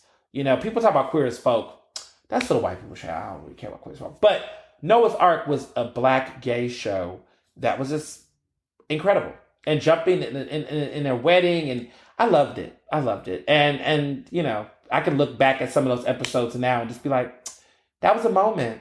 And it felt good to be old enough to watch that and what it did for me to think about like my friendships and things. And I look at my life now, and the show gave me this ability to not feel like I was doing all that stuff by myself. Cannot preach enough about the show. Michael K. Williams, what's interesting about him, I've wrote about him in a piece for The Grill that came out this week. But what I really like about Michael K. Williams and what people forget to know, don't talk about, is that he was a true LGBTQIA ally or an accomplice. I mean, he was doing ballroom, okay? He was known as Mike Ebony, which, as you know, for people who follow Pose, is that the last name is where the house you belong. So if you are something Evangelista, you belong to the house of Evangelista. His name was Mike Ebony, so he belonged to the house of the house of Ebony, which was a real ballroom scene back in the late 80s, early 90s, and he walked. But let's be clear, he was very much serving Oh goodness. He was realness. He was very grown. He was giving you model. He didn't do any from what I saw in photographs, he didn't, do any cross dressing or drag. He did very much he gave like he was like Ricky. But first season Ricky, no shade to Ricky, but he was like first season Ricky. Second season, third season, I mean, Ricky at the balls were like very more, you know, but this guy was definitely like runway, you know, top energy. But he was not, I mean, to what we know, he does not identify, he never identified as gay or queer publicly, Michael K. Williams, but he was very much so publicly a cishet man, but he was comfortable with his sexuality. He was very comfortable with his masculinity. And he just was a rock star. And I think what makes him special to me as an actor of his caliber, he is a 5-time Tony nominated actor. He has 5 Tony nominations. I mean, 5 Emmy nominations, for television roles and producing. He has the Emmy nomination this year. People are projecting are predicting that he might win. His final character was Montrose in Lovecraft Country, and again, it was a queer character who was phenomenal. And these are the things that again we don't talk about enough. But like, he was doing this at a time where a lot of actors, he did this at a time where a lot of actors were not comfortable with their sexuality. I mean, they weren't comfortable with their sexuality. I would say, I'm not pushing back on that. They weren't comfortable with, telling stories and being creative. They weren't comfortable with playing queer characters. I think about, like, for example, like Will Smith. He was in 6 Degrees of Separation back in 1993. He said Denzel Washington told him, don't kiss the guy, in the film because, of what it could do for his image as a heartthrob. Samuel Jackson basically implied that he would never play a gay role and push stereotypes about what that would look like for him to play a gay role, which would involve cross-dressing, which was like drag. That's like, no, that's not all gay characters, kid.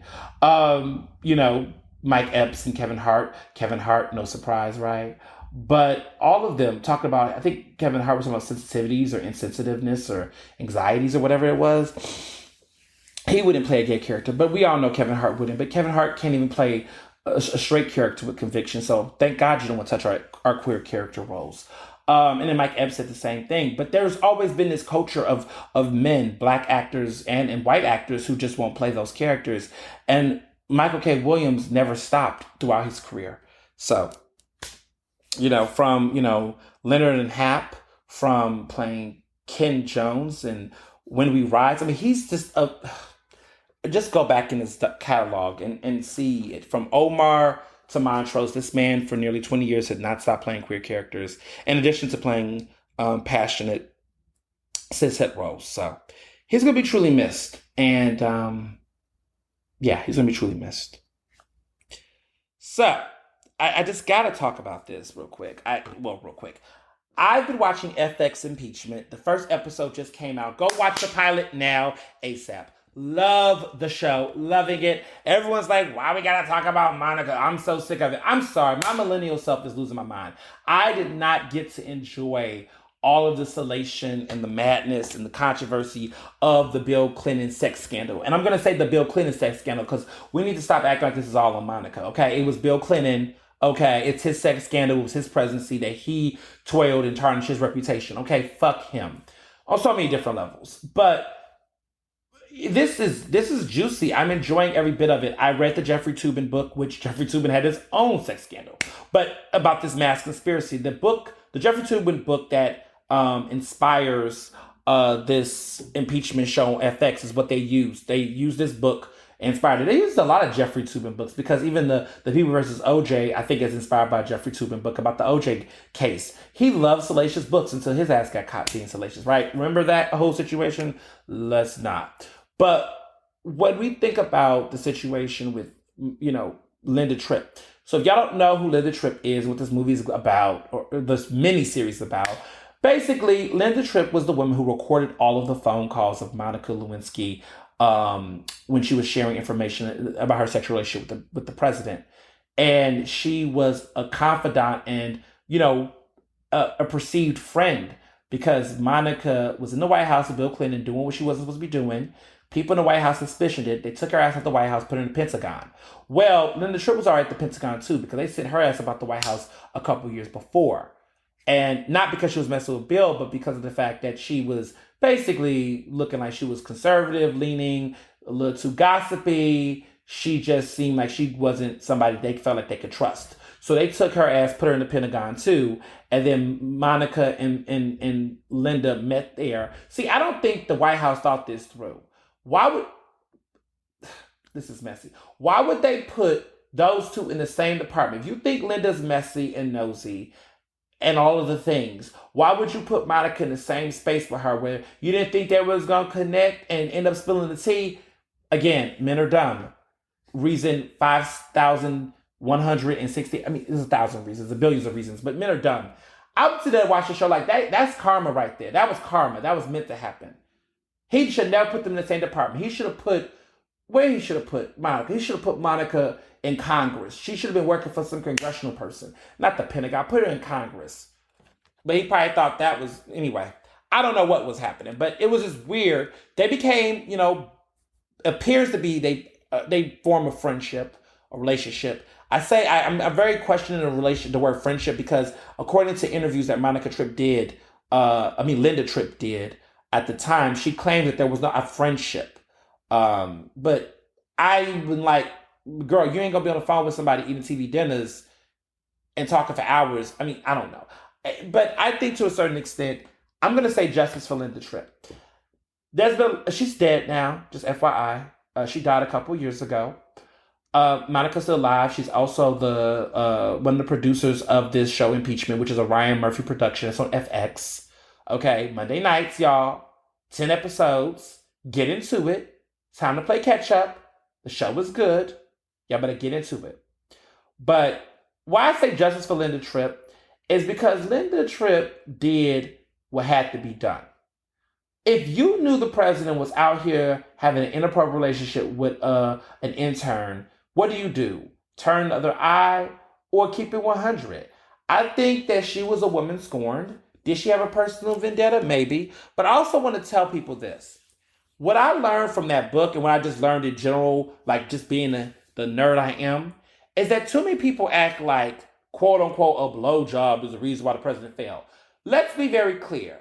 The president was a hoe before Monica. He had plenty of women, from Miss Flowers to all of the situations, Paula Jones. He had been shooting his shot at several women for many, many years. There were accusations when he was a governor. There was accusations during his campaign for the first time he ran. And Hillary was on TV up there like, I'm going to stand by him. I trust him. And you should too. And I remember she was like, if you don't support him, don't vote for him there. she was holding it down for her man. Okay? So let's be very clear. Before the White House even popped off, okay, they knew Bill Clinton had a problem with keeping it in his pants. It was not a Hillary, it was not a Monica issue, it wasn't a Hillary issue, it wasn't a Linda Tripp issue. It was a Bill Clinton issue. Bill had a problem. And Bill was drunk off his ego, drunk off his hubris, and didn't think he was ever going to get fucking caught. Bill was doing shit the entire time of his leadership to self-sabotage himself. And maybe it's because he couldn't take handed being around a powerful woman. I don't know what his issues were, but he just always found himself in some shit. And he was getting away with it. And so when it came out, let's be clear, we should have been too shocked as a society because he came into the presidency with some alleged sex scandal. But we were supposed to believe all the women were lying. We also were supposed to believe that, listen, stuff happens. And also the media was very different. We were not obsessed with sex scandals like that. There were some things that happened that were stories that did lead to some people to fall. But there was still this level of nobody was all up in the president's face like that, or they didn't go that far into it. There were people who did take some falls, but it wasn't ever to the magnitude, of what we saw in 1990, 1998, 1999, whatever, with the Clinton scandal. Nothing like that had ever been to that level. Not that level of salacious, and not the salacious being true. So context again matters in this situation.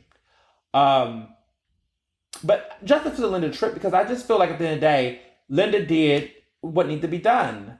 And at the end of the day, it was worthy. I feel like we did need to know.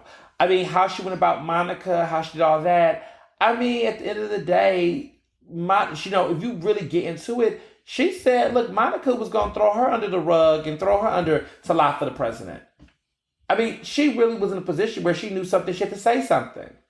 I mean, she, probably did the most, but I mean, come on. Anybody would have probably done a little most. But at the end of the day, she did the right thing. I think at the end of the day, she did. I mean, let's be clear. If she never told, Monica was eventually going to tell, I think. I mean, Monica was very young and she was very rightfully so naive and in love with him. She was messing with the most powerful man in the world, the free world. I mean, it was wild. And honestly, Bill was going to eventually, it was going to eventually come out. Like apparently she was telling other people. Other people had known. It wasn't just Linda. Word was getting around the streets, okay? The streets were already talking. Did Linda have her own personal desires and interests and stuff? Any person can and probably do. But at the end of the day, she was over Bill. Bill was disgusting to her. And Bill was just doing too much. And they was trying to sack her anyway because they wanted her to play the game. So it wasn't like the Clinton administration was just so innocent, just so good. I mean, come on. It was so much going on behind the scenes. But I really also want to add to the point that I do believe that there was a far-right conspiracy to get Clinton. But at the end of the day, Clinton handed over the keys for him to be royally fucked in the end because he was brutal, because he also was just not doing right by people. Like there was an interest and there was people, but they ate off of the things that he did. Like when you watch the first episode, there's a woman who, says that, I think it was Paula Jones who said, look, he asked the question of whether or not he can, unzip his pants. And there was a weird moment where you're like, what's going on here? What's happening here? Why is this being asked? Why is, people talking about people's pants being unzipped and stuff like that? That was weird. But, that's the politics. That was the politics of the time, of men who was in powerful positions who were abusing that kind of power. He felt like he had this authority where he could ask those kind of questions and he could do those kind of things. And you're just kind of like, interesting, But Paula Jones was definitely being taken advantage of. And Monica was definitely being taken advantage of, and all the gifts and all the things. And I mean, honestly, Clinton was consistently going to keep doing it until something was eventually going to explode. So to an extent, we like to point the fingers on everybody, but it's really Bill Clinton's fault. I mean, everybody wants to talk about Kenneth Starr. Yeah, Kenneth Starr was ambitious, but it was Bill Clinton's fault. It was Bill. It was Bill. It was Bill. Bill had so many opportunities where he could have done the right thing. He didn't. So, justice for Linda Tripp. Other news updates. So, Britney's father, Jamie Spears, is working actively to make sure that, she, is a free woman. Free Britney is happening. I think it is. He's requesting to no longer, to dissolve the conservatorship. He wants to be done with it. And I'm here for that. I mean, good. Give her freedom back. I think finally must have been some deal struck behind the scenes, but he's letting go. He really wants to let her free. And that's a shocker and beautiful thing. Other things quickly, before I get to some of this other tea. There's been this debate about either if you could have a choice between $500,000 or dinner with Jay-Z, what would you do? If the answer is not get $500,000. I'm like $500,000. I would have taken 5,000 too, but $500,000 or dinner with Jay-Z. The answer is to get $500,000. I don't know what planet you all live on where there is this false logic that you think Jay-Z is really going to tell you something that's going to make you more money. Listen, if you're smart, the answer is $500,000 because for starters, it doesn't cost that much money to get into a space with Jay-Z and network with him. If you listen, as someone who's played the game of politics and have networked and navigated space, I will tell you that the appearance of wealth in rooms with wealth will easily get you what you want faster than trying to go somewhere and beg somebody for some type of validation. I'm just keeping it 100. Like there's an obsessed culture of people who are very much obsessed with this notion of, oh, I'm trying to be in this space to do X, Y, and Z thing. Like there's this obsession with, people doing, all kind of stuff like that. I don't get it. I personally don't get it. I just don't. Well, as somebody who's met Oprah, I got to meet Oprah. I got to party with Oprah. I don't know. I don't know. I just think there's just something like you're coming into a situation like capital is the easiest way to get access. So like I said, like you could get into a fundraiser and get to meet Jay-Z and network with him for far less. I just think people don't understand how money works. Like let's say you got $500,000. Let's say you gave $25,000 at a New York fundraiser for some big name politician. You would then get access to that person's network and you could easily network with Jay-Z or someone there based off of the capital you have. And you could turn around and probably, support a cause he has or something. And again, you could get that network and you could get both. The way is you could get both is what I'm saying with the 500,000 than just simply him. Jay-Z can give you some advice, but what kind of advice can he give you if he doesn't invest? I mean, if you don't get him to actually quote unquote invest in the thing that you want, if that's even a worthwhile investment, I don't know how the dinner would suffice. I mean, if anything, the man will probably spend more time talking about what he has rather than telling you exactly what you need to do. And who's to say that he's an expert to tell you those things? I just think the $500,000 just makes more sense to me. That's just my personal opinion. I think the $500,000 makes more sense than not having $500,000. I just that's my logic. It's something I've noticed from the jump. It's weird to me. So that's one thing. Other things I would say too, is that, I just would get the $500,000. I don't know anybody else who makes sense in the other place. People have been debating on Instagram. I just thought it's something that matters.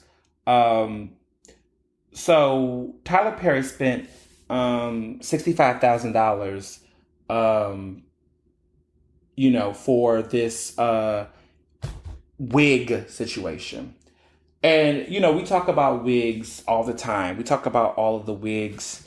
So Tyler Perry's production is giving $65 an hour to people who do wigs and for his productions. And there's been a lot of critiques about his wigs or his production and sets. I just want to say this to just end it in this topic quickly.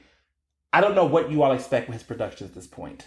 Whether it's bad wigs, bad scripts, bad acting, bad themes and topics, it's always going to be a bad production. People are like, what do you think about this? I don't have anything to think. It's all falling from the sky. I don't have any other ounce of hope or faith. The best Tyler Perry production will be the one that he doesn't actually write, direct, star in, and produce himself. It will be one where he just says, you know what? I'm going to give some money to somebody better than me to do these things. And that would be the best Tyler Perry production he's ever done.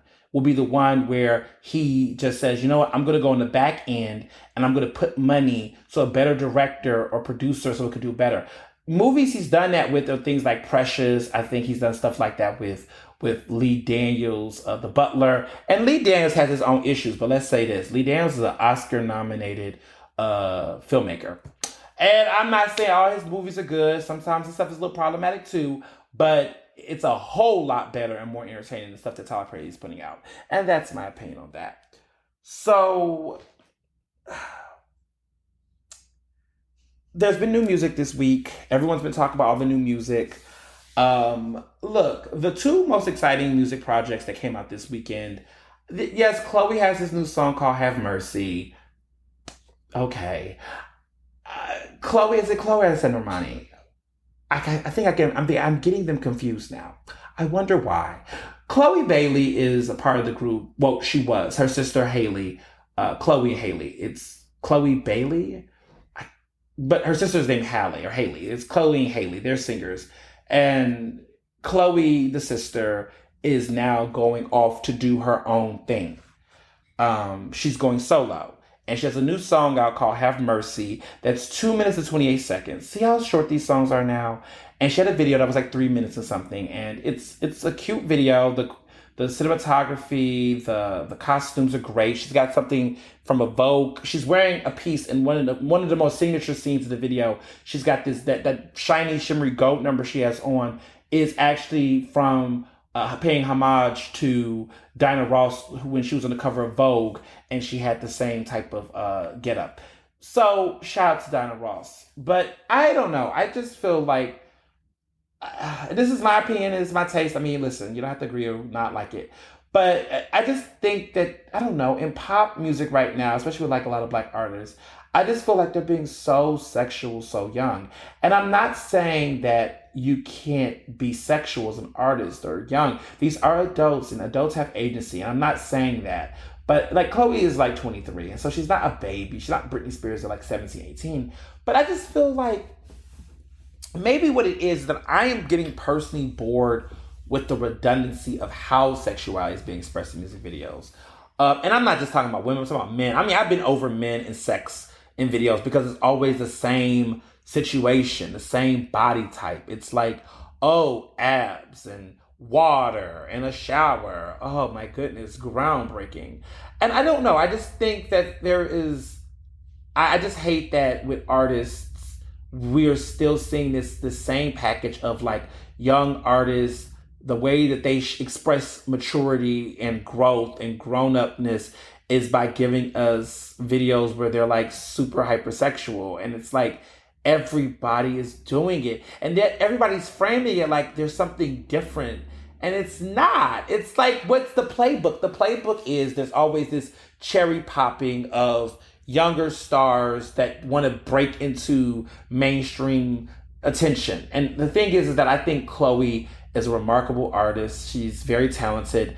I loved her and Haley's last album, Ungodly Hour. It should have gotten Grammys. I'm a little disappointed that Mentor submitted all of her music, like Black Parade, which is really no one really listens to. Let's just be honest. And it's a lot of categories that I felt like Chloe and Haley could have won their first Grammys for. That's my opinion.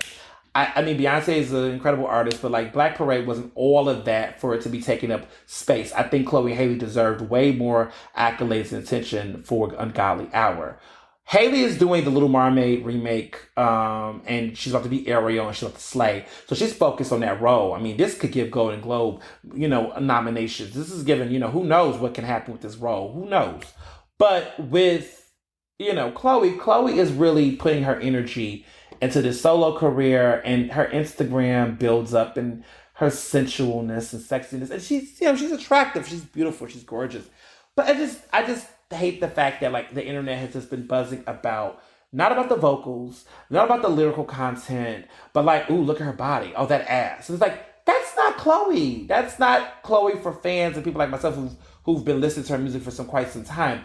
I just, I feel like this is an introduction. She's trying to shake the table, but it's so vapid in a way. Because I just hope that her next single and what she does next doesn't fall into that. But I also have to be real with you. The timeliness of all of this with Normani making this real solo comeback, right? Wild Things, right? That video was hypersexual. And they say, oh, don't compare it to... We're going to get to why... Listen, sit there. Hold on. We're going to get there. But Normani's video had a little bit more I don't know, aesthetic and thought to it. I like both of the videos, but I thought Normani's Wild Things was better. I thought that the choreo had more going on than just like the typical look at this ass, look at this ass. And I get the theme of the song. Okay, you got ass. Wonderful. Great. Phenomenal. But there's so much more talent here.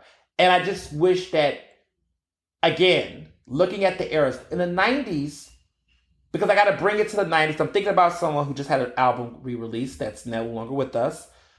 The girls was giving us sex, but they were also giving us sex with a different appeal. It wasn't so much. I just feel like it's just now, it's just like I've seen, like I think the girl, what's her name, Sukiyana, just did a video, and like literally her vagina is like literally in the video. Like I don't even think they can put it on YouTube.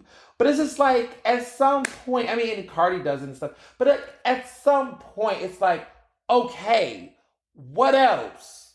And you gotta be like that. Like, what else? Because our faves growing up, I mean, you know, Beyonce and them, no one, they were sexy, but they had other things going on. They found other creative ways. I think of Sierra in the Promise video, and that video was sexual. That video was cute. That video was sexy, but it didn't have the same type of raunchiness that the videos have now. Like when you look at Chloe and stuff, it's like, you know, you can be sexual without having to do all of that.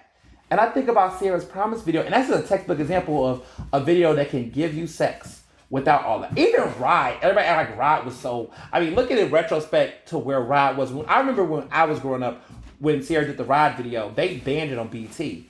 The Ride video was a wild video.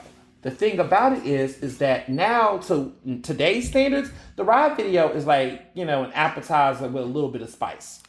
Because now everybody wants to go over the top. And it's this narrative of, oh, you know, this is liberation. This is this.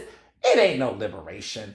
The truth of the matter is, a lot of it is just the industry. The industry has always been selling sex on women.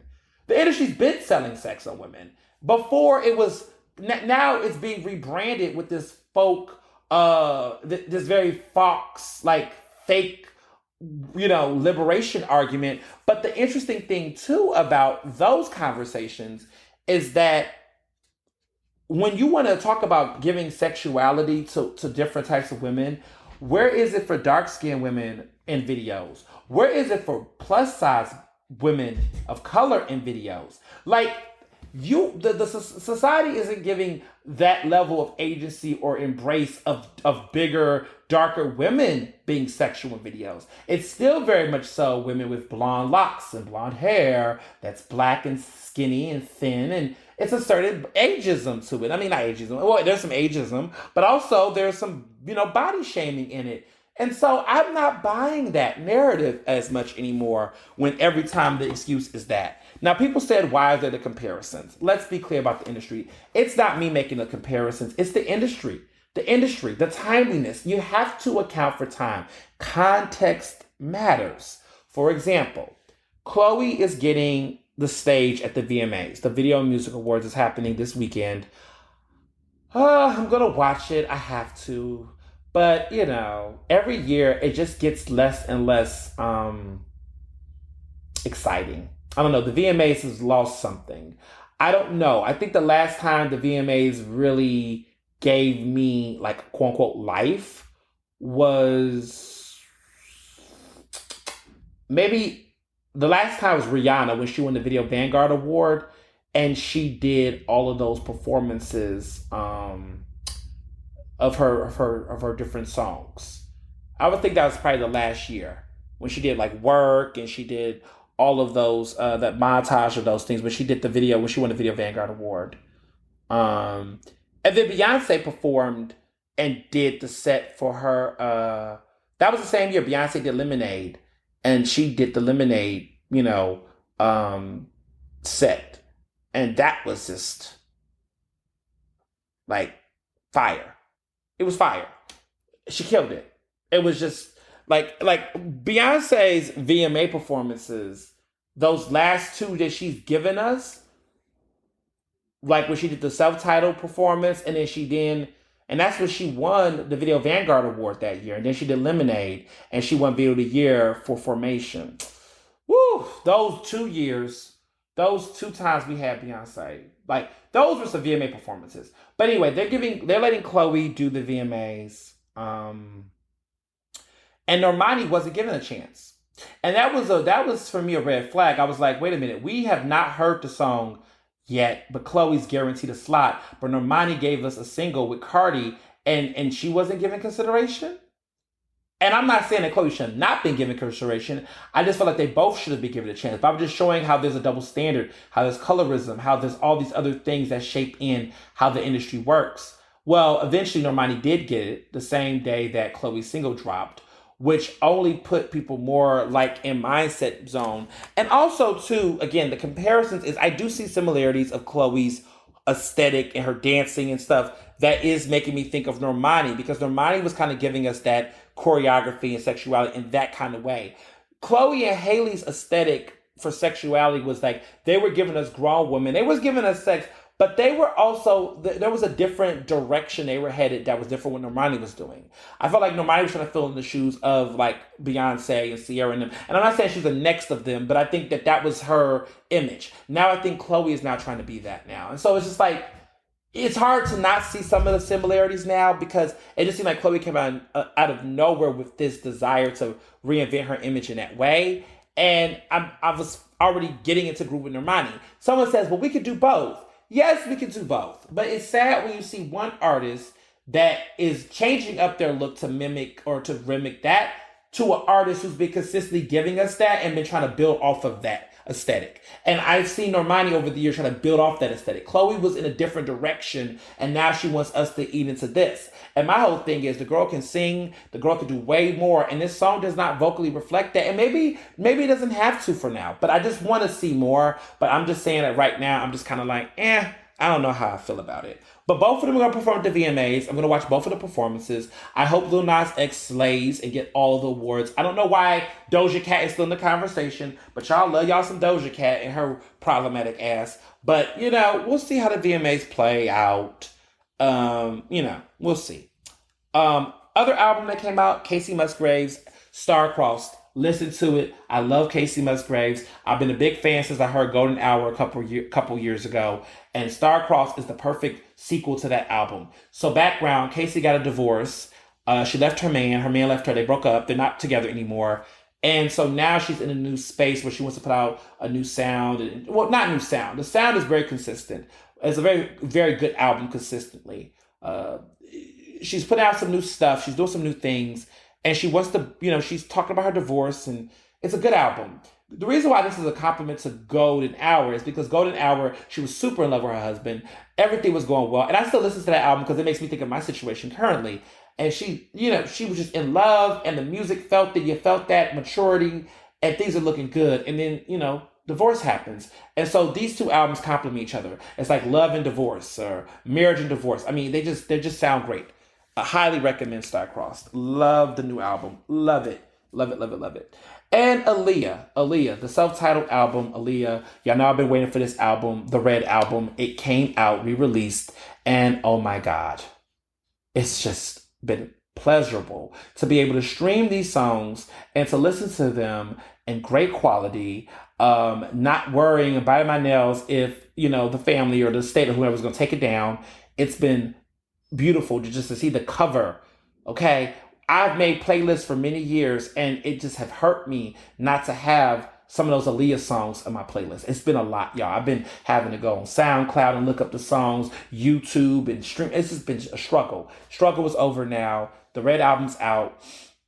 The album is 20 years old, and it sounds like 2021. Okay?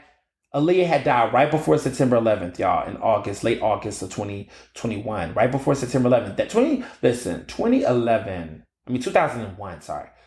2001 was wild, y'all. I mean, we literally lost Aaliyah, and then 9/11 quickly happened. Like, we didn't even have any room, to process. It was just so quick. And, her album came out. Oh, that was a Tuesday, because Jay-Z's album came out on September 11th. Jay-Z's album. The Blueprint. The Blueprint is what? The Blueprint is 20 years old? I didn't even realize that. Like, yeah, the Blueprint came out, which is arguably one of the best albums in hip hop. It's definitely one of Jay-Z's best albums. It was his sixth album. It came out September 11, 2001, the 20th anniversary of the Blueprint. Interesting. Music history, y'all. The more you know. But yeah, Leah's album was fabulous. Self-titled album was great. Um,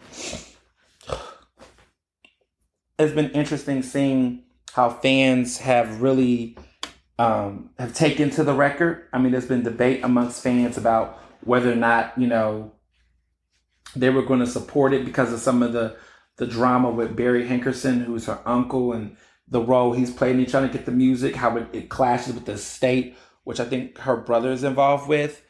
It's a lot. But I just think for fans, we just continue to support the family and support as much the state as much as we can.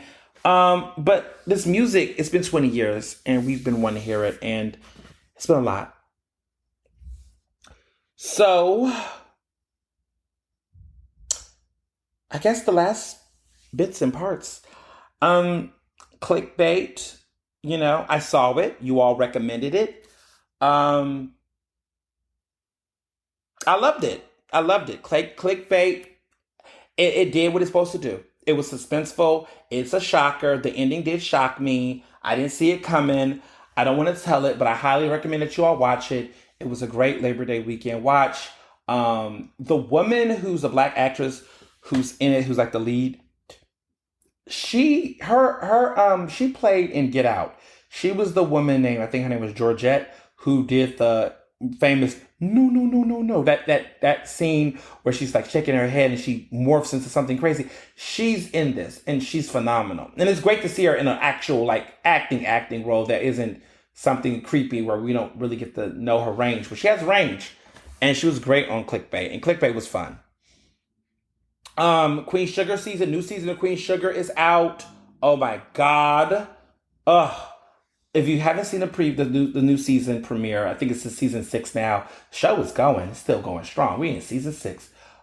Great show. Incredible. The pilot of the new season is phenomenal. Just Ava DuVernay. You know how we say someone's a drama queen? She's a trauma queen. The ending of the first episode is just heartbreaking, and it's scary, and it's sad, and it's just like, what the fuck? I mean, the show was building, this first episode was building somewhere, but like, god damn it. She just, always, it just never is peace. It's never peace. Ava will never find us peace as viewers. And, there's many things to say about that, but I'm just going to keep it cute today. But come on now. What else? Love and Hip Hop is happening. I'm getting into the throes of it. Atlanta's going strong. Really getting over Yandy and Mendeecees. They got remarried on national television. Hopefully this one is a real wedding. I know there's been speculation about the whole wedding because basically they didn't file paperwork, and she said she had to secure the bag and yada, yada, yada. My whole thing is, if you feel like you do not want to take on this man debt, and you feel like, his situation will come for your coins and all this, then why marry him? Why even do the marriage thing to begin? Why do all of that if you treat his sins as barrenness that you don't want to be involved in? Like, I don't know. I just think it's interesting that she's like, making this whole, I gotta secure the bag, I gotta blah, blah, blah, his money become my money. I'm like, but that's marriage. So if you feel like it's that type of level with him and you don't feel comfortable doing that, then this whole, we gotta, I don't know about that. I'm not crazy about it. Says a man who's about to get married legally. I don't know. We'll see how long that lasts. And before the surprise, my last note, there's a show called The Activist that's coming out which features Usher, Joe Jonas's wife. No, Nick Jonas's wife, Priyanka, and then Julianne Hough or whatever that name is.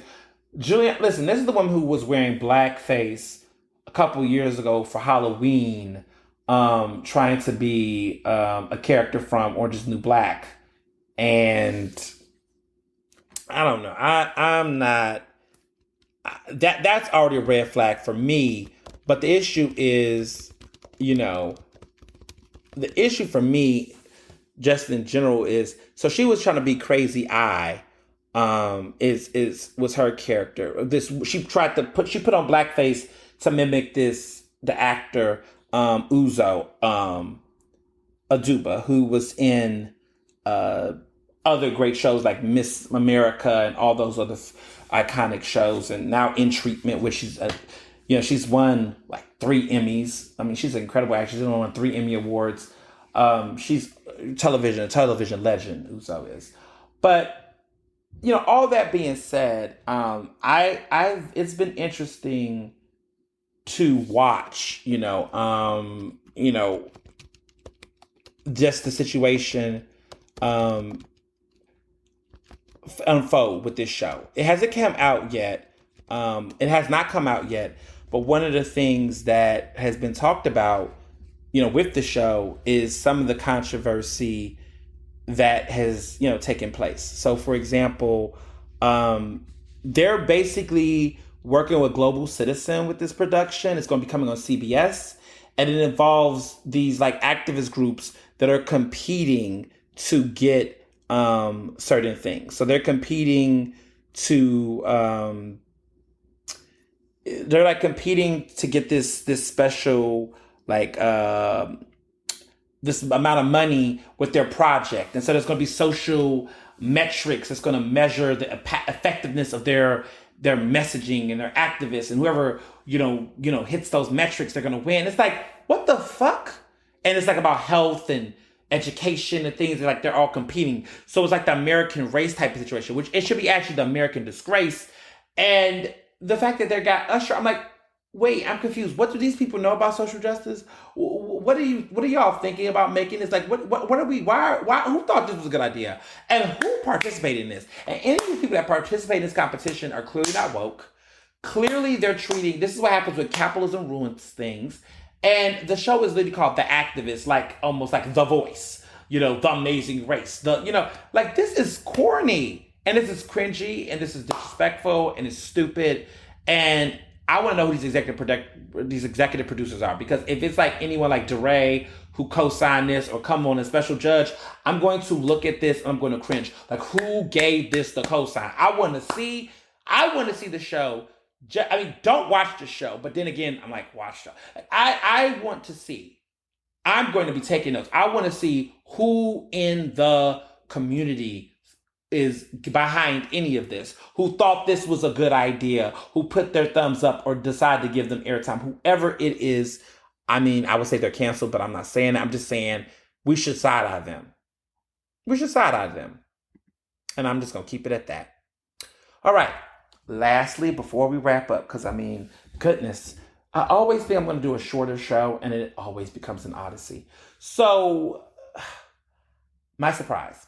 So, for many moments in time, I've been thinking about doing a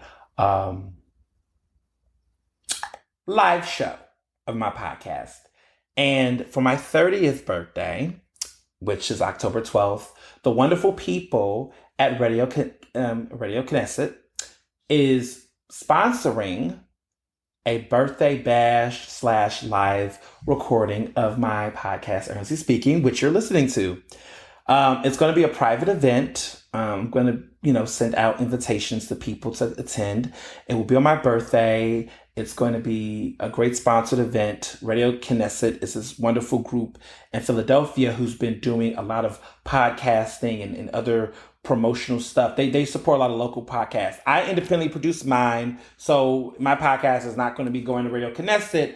But what I'm super excited about is for any of you all who are aspiring journalists or people who are interested in Radio Knesset and want to get your opportunity to know more about their work. I call them Radio Knesset. It's Kismet, but I always say, I keep calling it Knesset because I'm thinking about when I was in Israel. Anyway, sorry. It's Radio Kismet.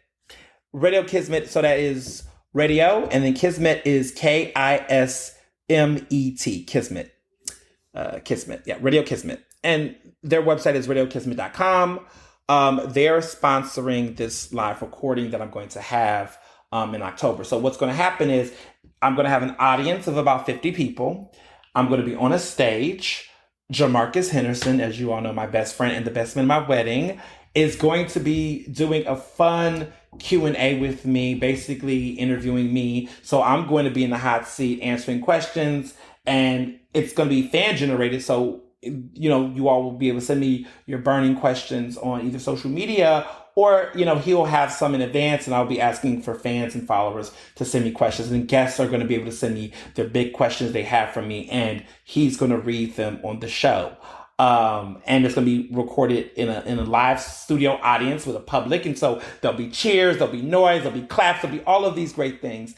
And it's going to be done live, and it's going to be a party and a mixer and everything that's going to go with the party. So shout out to Radio Kismet for this. And I'm super excited about the event.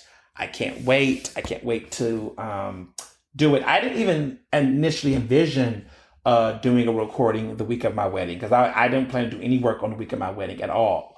So I wasn't expecting, any to write or do anything, but this doesn't feel like work. It's a way to have a birthday party, and also to have a memory that I can think about forever, and just have this special 30th birthday cemented in a cool, fun, creative way.